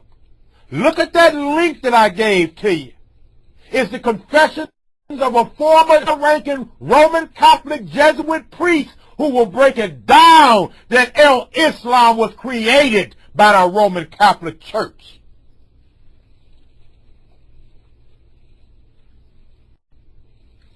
Now again, ask yourself this question. Since the day that Constantine chose MRHEBREW Jerusalem to be the capital of his Roman Catholic brand of Christianity, and let his whore Roman mother pick and choose the so-called traditional sites, when according to this timeline, This Jerusalem didn't lie desolate and waste and enjoy her sabbats with no inhabitants in the land. Now indeed,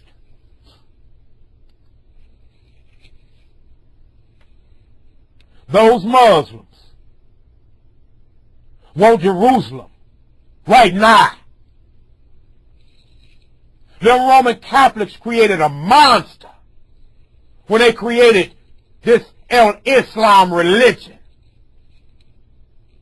And it could be from the directions of Satan the devil himself. Because would y'all believe if I told you, Israelites, that there are heathen Christians out here who believe that the Antichrist will be a Muslim and will take over the temple that will be rebuilt next to the Golden Dome in modern-day Jerusalem? Hell, don't believe me? Let's watch it together.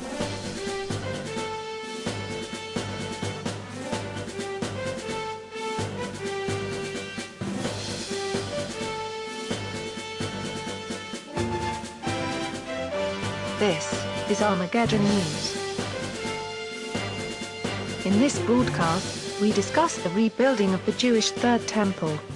We'll discover how the Antichrist is like Antiochus Epiphanes, and we'll discuss the Islamic agenda to establish the temple as the seat of the Islamic Caliph. Good day. Most people have no idea how the last days will start. But the Bible specifically speaks about a period of 7-year tribulation before Jesus appears from heaven. Biblical scholars know that the 7-year tribulation will begin with a peace treaty signed between Israel and the Arabs, and that the initiator or mediator of this peace treaty will be the Antichrist himself, who appears as a man of peace and a promoter of peace in the Middle East. But in truth, he is a man of war, who will use peace as the Trojan horse, by promising Israel safety and security for 7 years.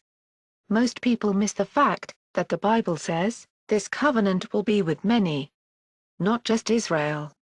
Daniel 9:27 says, that ruler will have a firm agreement with many people for 7 years. Many people is not just Israel and Palestine. This agreement must include other nations as well. Most likely, the Arab nations, which surround Israel. These are possibly the many people being spoken of here. Part of the peace treaty may even be the recognition of Israel as a nation. And the Antichrist will be the one who confirms this agreement between these many nations and Israel. Some scholars believe that one of the main points of this peace treaty will be that the Arabs allow the Jews to rebuild Solomon's temple on Mount Moriah.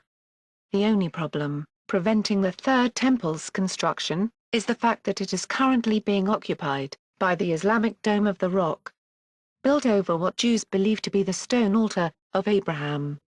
According to some biblical scholars, the Third Temple could be built right next to the Dome of the Rock. This is based on the theory of Dr. Asher Kaufman regarding the location of the Eastern Gate, that the Muslim Dome of the Rock was actually built on what the Bible refers to as the Court of the Gentiles.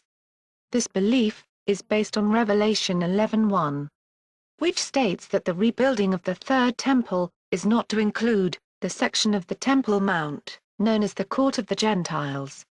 Therefore, they believe that the Third Temple and the Dome of the Rock could stand side by side. The Bible is very clear that a Third Temple will be standing on Mount Moriah in the last days. And the only way that this could possibly occur is if the Arabs granted Israel permission to begin construction. But this has not stopped the Temple Institute from preparing the vessels and blueprints for the Third Temple's construction. Here are some of the vessels which have already been prepared. They include many types of gold, silver and copper vessels. These are vessels which the Jewish priests require to perform the daily rituals and offerings made to God. Silver trumpets, for the announcement of Jewish feast days. And even a reconstruction of David's harp. The 7-candle menorah. and the golden crown, prepared for the high priest, has also been made ready. Inscribed with the words, "Holy unto the Lord." According to Exodus 28:36. Surprisingly, there has been a recent increase in the call from prominent Muslims to see Solomon's temple rebuilt. This is quite a shocking statement, seeing that the majority of Muslims are against Jews even setting a foot on the Temple Mount. At first glance it appears as a gesture of good faith on the part of these Muslims. But, the Bible reveals a sinister agenda behind their call to see Solomon's temple rebuilt. If given the opportunity and Islamic approval, the Jews may very well opt to build their temple right beside the Dome of the Rock. And this will probably be the most likely scenario.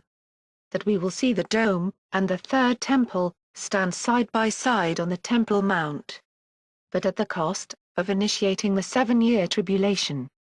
Once the Jews have finished rebuilding their Third Temple, they will once again instate the Jewish animal sacrifices. 1 Thessalonians 5:3, "For when they shall say, peace and safety, then sudden destruction comes upon them, as travail upon a woman with child. And they shall not escape." The Bible tells us that Israel will say to themselves, "Finally we have peace and safety." But this peace, as with all treaties signed with Arabs, will not last. For Muslims are taught by the Quran itself to lie to infidels and create false treaties, all for the purpose of eventually getting the upper hand. It's called taqiyya and hudna. This concept is foreign to the West, who have no idea that the Quran teaches Muslims to lie and to never honor treaties with infidels. Now it makes perfect sense why the Antichrist breaks his 7-year treaty after just 3.5 years and attacks and conquers Jerusalem.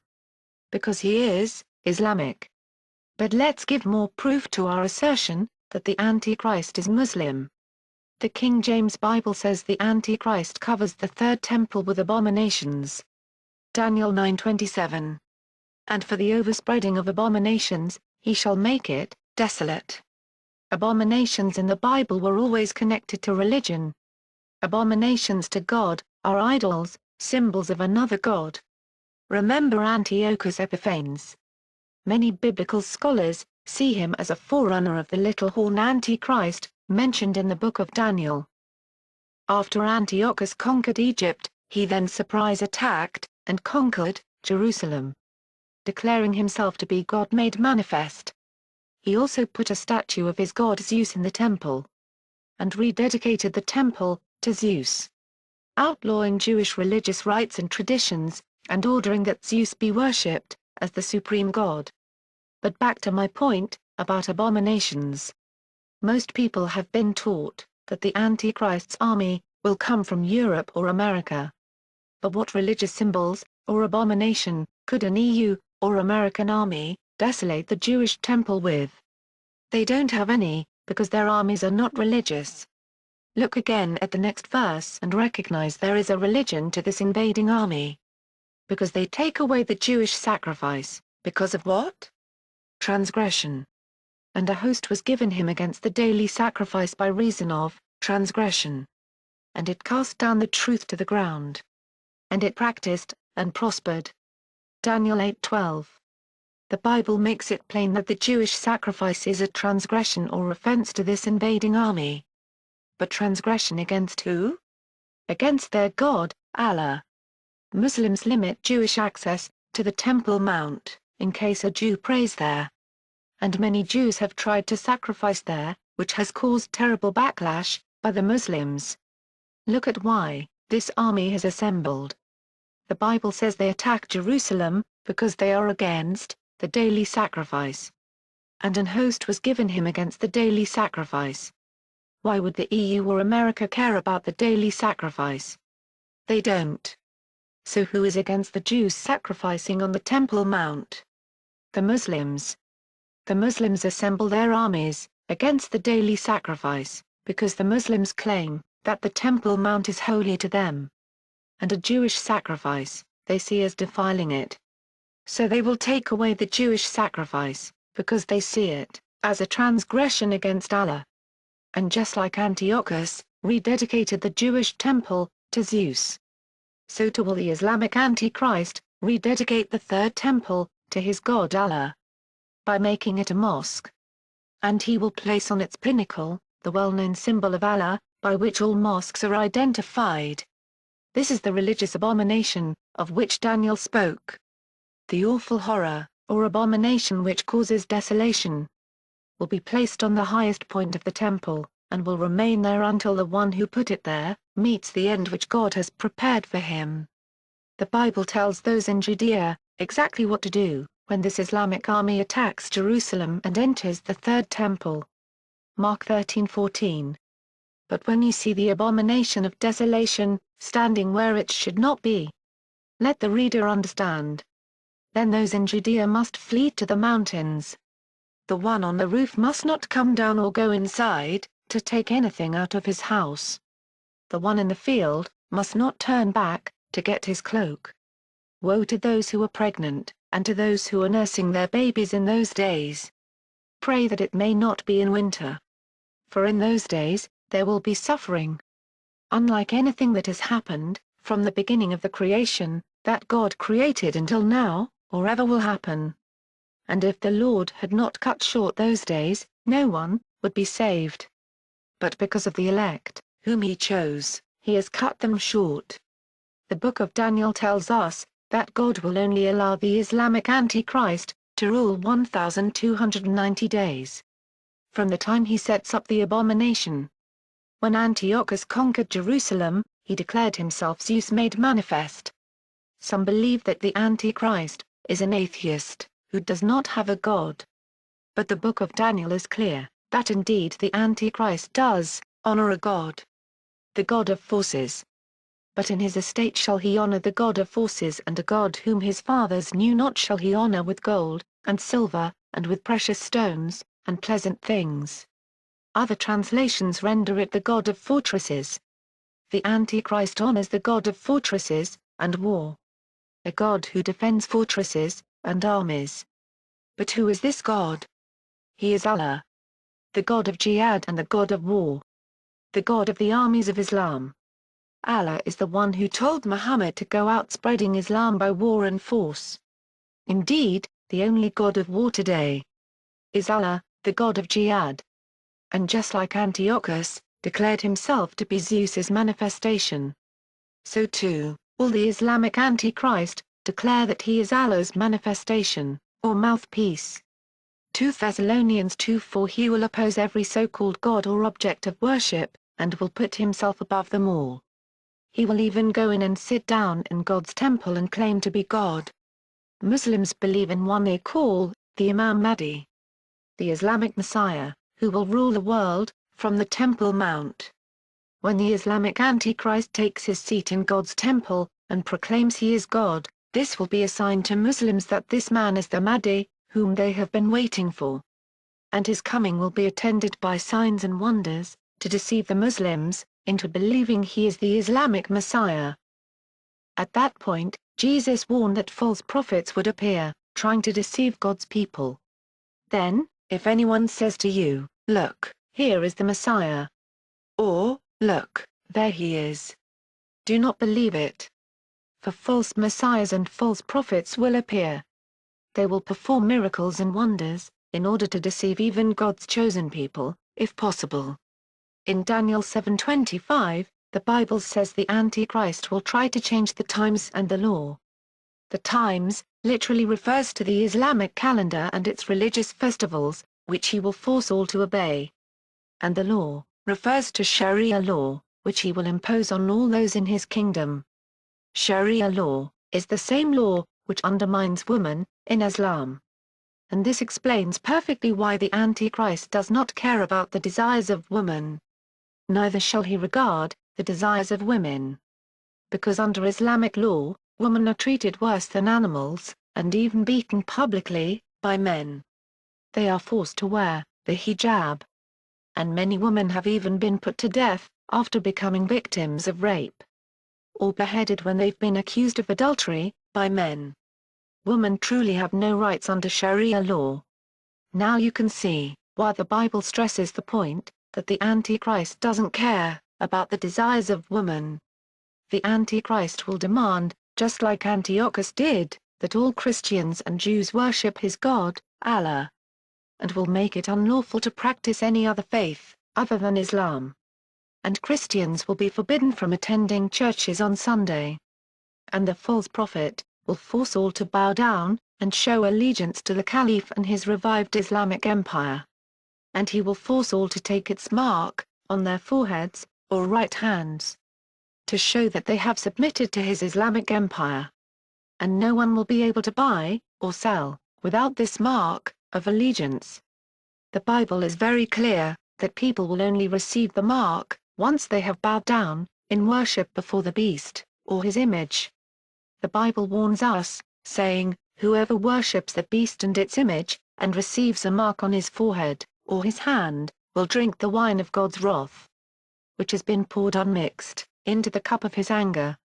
He will be tortured, with fire and sulfur, in the presence of the holy angels, and the Lamb. The smoke from their torture, goes up forever and ever. There is no rest day or night, for those who worship the beast, and its image, or for anyone who receives the mark of its name. The mark may take the form of a stamp, on forehead, or hand, or even a badge, to be worn on forehead or right arm. But one thing is certain, it will be linked to the revived Islamic Caliphate. And those who show allegiance to the beast and his Islamic empire, which demands jihad, against Christians and Jews, will suffer eternally in the lake of fire, together with the Islamic Antichrist. So to recap, do not bow down to the Caliph, nor swear any oaths of allegiance, to him. Do not take the mark of his name, as a stamp on your forehead or hand, or wear his mark, as a badge on your forehead or right arm. And do not worship the image which he sets up, even though it speaks, and you may be put to death or imprisoned, because of your refusal to bow to it. Rather believe in God's only begotten Son, Jesus Christ, who died on the cross for your sins. Call upon his name, and you shall be saved. Only Jesus has the power to save. His name is the only one in all the world that can save anyone. For the original name of Jesus, in Hebrew, is Yeshua, which means Yahweh saves. And salvation is found in no other. So cry out to God today. Ask him to forgive you of all your sins. And believe in what he did for you on the cross, and you shall be saved. John 3:16. For God so loved the world, that he gave his only begotten Son, that whosoever believes in him should not perish, but have everlasting life. Please pray this prayer today. Father God, I believe that you sent your Son, Jesus Christ, to die on the cross for my sins. I believe that he died and was resurrected, and is coming back to judge the living and the dead. Father, I repent. Please forgive me of all my sins. Come into my heart, and make me your child. In the name of your Son, Jesus Christ. Amen. If you have said this prayer, and decided to turn from your life of sin, and follow Jesus Christ, then you have become a child of God. Please go and find a born-again Christian church, where you can have fellowship with other believers. Thank you for listening. Please see our other broadcasts on the end days. This program has no copyright, and may be distributed freely.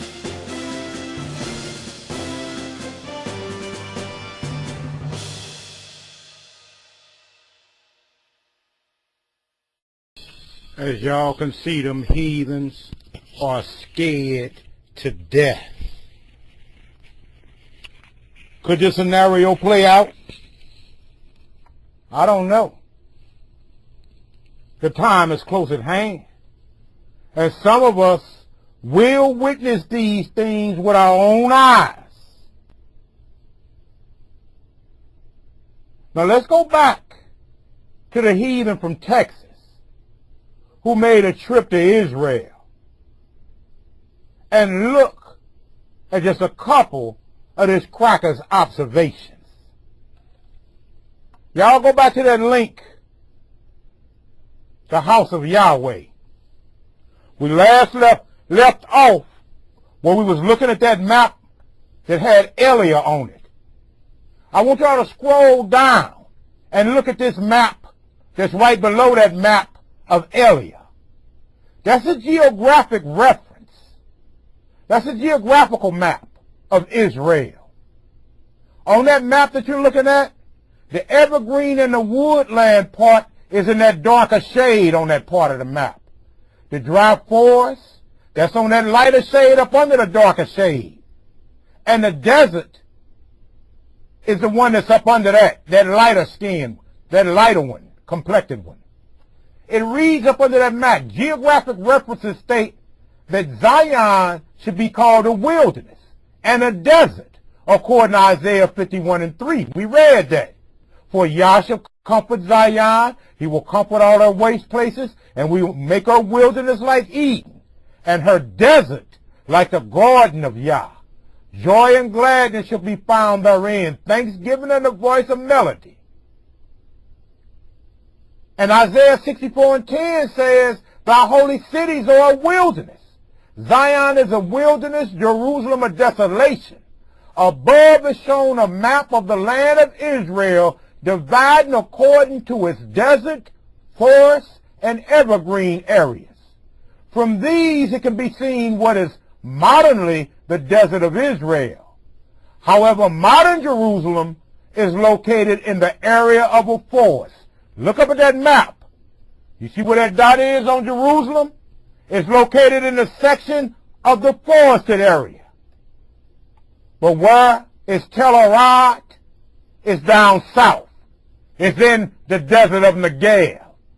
It fits the description of the book of Isaiah that Zion would have a desert. Now I want y'all to scroll up past that picture of Elia, and there's a map of David's city from 1010 BC. You see the wall? You see the top of that hill where that citadel was that David them had to get up through there with? That lies in modern day Tel Arad. Scroll up. I want y'all to scroll up to where it says the house of Yah, confirmed to be the true name of the working family of Yah, discovered at Tel Arad, Israel. Possibly the Jebusite Jerusalem and the tabernacle of David.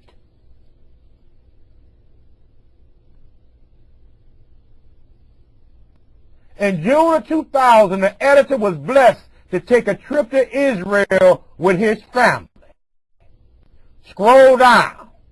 The following year, 2 paragraphs down, we decided to visit Israel to discover the location or area where this piece might have been found. What piece they talking about is what I told y'all about at the beginning of this lesson. When they found out that there was an archaeological dig down in the Negev, and they uncovered some pottery that dated back to the time of Solomon that had on it the house of Yahweh, that stirred these heathens out of Texas to scramble over to the Holy Land. Now let's read. Therefore, when we first arrived in the land of Israel in 1987, the first place we went to was Jerusalem in order to investigate the mystery behind this inscription and to investigate this city. He went to modern day Jerusalem. Go down in the middle of that next paragraph where he states, then we looked at the walls around the city called Old Jerusalem, which did not extend around the place called Mount Zion. Place below to the right shows earlier view of Jerusalem area from the Zondervan Pictorial Bible. What he is saying here is where they say the city of David is. He went looking for that citadel, that fortress that was supposed to sit in that upper city from that lower city. He did not see that in modern day Jerusalem. He says, however, we were not looking for the temple of Solomon on Mount Moriah because we knew it to have been destroyed in 70 AD by the Romans. Yet, we were looking for the citadel or fortress which David took and called the city of David, and later made a place there for the ark and the tabernacle of David, the house of Yah, on Mount Zion, where it was prophesied at Amos 9 and 11, in that day will I raise up the tabernacle of David that is fallen, and close up the breaches thereof. And I will raise up his ruins, and I will build it as in the days of old. So the prophet Amos prophesied that that spot that David built was going to be built up from ruins. This quacker from Texas went over there looking for this citadel in modern Jerusalem on the side of that mountain. Couldn't find it. It wasn't there. That's what he said. We sat down first before what is called Mount Zion, because it is written in Psalm 87:2, Yah loveth the gates of Zion more than the dwellings of Jacob. Then we looked at the walls around a city called Old Jerusalem, which did not extend around a place called Mount Zion, and there go a map of it that he put. In the Armenian quarter, David's tower and citadel on the west side of the city, on one of the highest points in the old city next to the Jaffa Gate. The Mount of Zion was on the southwest side outside the old city, and had been built upon it the church of the Dormitian near the Zion Gate, and also outside of the old city near the Jewish quarter and below the Mount Ophel on the southeast side is the city of David. But all we knew said that all three of these places were biblically the same location. So if they're the same location in the manuscript, how are they spread out in different areas in modern day Jerusalem? That whore Roman queen, Helena, was the one who said this was that and this is this and that was that. Well, this heathen go on to say, and y'all bookmark this link, read it and study for yourselves. He go on to say, that ain't the spot. He went down to Telluride. This quacker say, this is the city of David. This is the Jerusalem of the ancient Hebrews. Don't believe me. Study to show thyself approved. Now, like I told you, Israelites, just like I told you I would, I was able to talk with Ashira ben Yisrael, the brother y'all saw on the video, The Real Jerusalem. First hollered at the Ark via email. Then I had a telephone call with the brother that lasted almost an hour. After I had gotten through talking with Aki Shallow, who lived over in the land, for about 2 or 3 hours, a couple of days ago on Tuesday. And I told the brother, Ak, you know, first off, again, I want to thank you for putting together that film. And he went on to tell me the story how he made his way over there. It was unbelievable. Wound up going by himself. I told him, you know, that I hope he didn't mind me using his video and the lesson that I did. He said, no, you did a beautiful job, fam. We exchanged numbers. And we got some things in the works, because there's a lot of brothers who want to come over there to the land and see these things for themselves. Now, suffice to say, this is a lot for us to comprehend and to swallow. You know, like all of a sudden out of nowhere, man, there's 2 Jerusalems. What? And you mean one ain't the real one and the other? What? Your brother Jacob understands. But that won't quench my zeal for bringing you Israelites prophecies pertaining to things that are going down in this hour. Because the manuscript said if it were possible, they would deceive the very elect. But it ain't possible. So that in fact, all of these things are true. What we read in the manuscript contains dual prophecies. Some of those prophecies pertaining to Jerusalem is prophesying about Amorite Jerusalem, which is currently occupied, inhabited, and is claimed by different religions of the world and is an international and world-renowned city. And some of these prophecies apply to Amorite Jerusalem in the south that sits down in the desert that's surrounded by mountains. There are dual prophecies, as many of these scriptures are. This is why the Most High gave us the charge to study, to show thyself approved, and to continue to grow in wisdom and knowledge that can help you obtain everlasting life in the kingdom that the Most High has set up for the chosen of his people. I asked the brother Ashira, well, you know, I got brothers over there, man, who say they still got serious doubts about what you're saying, player. Now, if Telerad is the ancient Holy Land, that means the Mount of Olives got to be down there. Explain that to me. I got Hebrews asking hard questions. The brother told me the Mount of Olives is one of those mountains that surrounds that lower city and upper city down there in the desert. And I said, man, you know what? Them damn heathens will rename a mountain, because they sure renamed the continent of Africa. They named Africa after Scipio Africanus, a Roman general who defeated Hannibal and took all of North Africa for the Romans.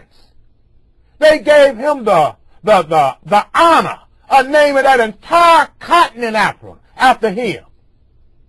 And the name Africa applies to that land to this day. It was named after Scipio Africanus.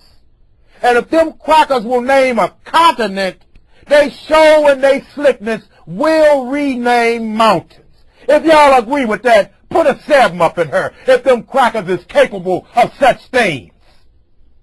For truly when the time of the Gentiles came, they sought to change times and laws. That's the nature of those in power and running things. Torah Rabbah. So hell yeah, they're tried. Could some of the prophecies concerning Jerusalem be twofold prophecies? Could one apply to Amorite Jerusalem that sits in a mountain, is inhabited, and is still being fought over?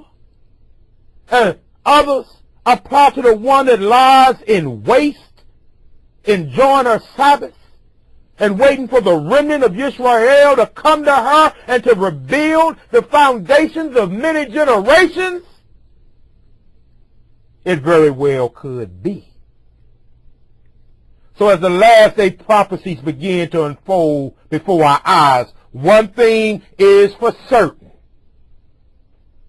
We shall see. That's our lesson. The real Jerusalem, part 2. I pray that it makes Israelites worldwide ponder and do some serious research using some of the links and tools that were given unto you.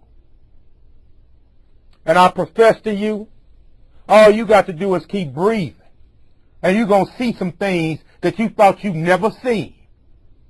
For some Hebrews, it's going to take them announcing it on CNN, Fox News, ABC, NBC, CBS, on all the world satellite feeds. It's going to take them heathens announcing it like that. For some Hebrews to believe this very well may be true. But for some, after doing the research, a fire has been lit up under, and prayers are going up to the Most High to provide a way to get down to Telerad and let me see these things with my own eyes. Giving all praise, glory, and honor unto the Most High Yah. His will shall be done in all things, and all things that were done in the darkness shall be brought out into the light. I present this lesson in humility not attempting to upset any of my brothers and sisters, and if by chance you don't agree with nothing that was in either one of these presentations, still know you my Hebrew Israelite brother to the end, my friend. And I want to get to that same kingdom with you. And we're going to walk this out all the way into the end. To the enemies of the house of Israel, I tell you bastards this. We don't care what y'all got hid up under the catacombs of Rome.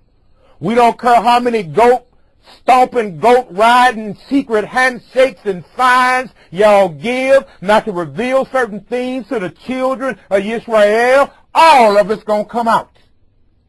And y'all best damn well better believe there's a brother in the SCL named Jacob Israel who will snatch the drawers off you motherfuckers and shout it from the rooftops. 'Cause I count you suckers my enemies. And I'm seeking out my brethren who ain't scared. And we gonna tell you heathens, the reason y'all asses is freezing off on one side of America and y'all thirsty and dry with drought out in California, the reason these F9 tornadoes about to fall out the sky so lovely upon you heathens' heads, don't have you terrified.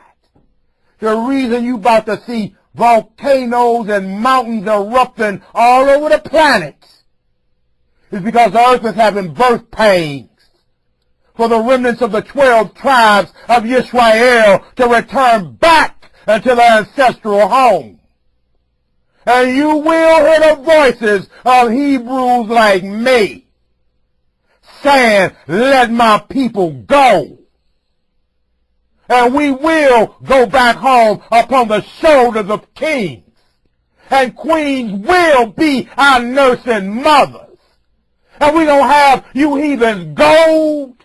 We gonna take all the Escalades we can handle, all the big screen TVs, and we going home. And a few of you lucky suckers gonna be our handmaids and servants. Now run and tell that to your masters. That's our lesson. The real Jerusalem part 2. Shalom to the 12 tribes worldwide.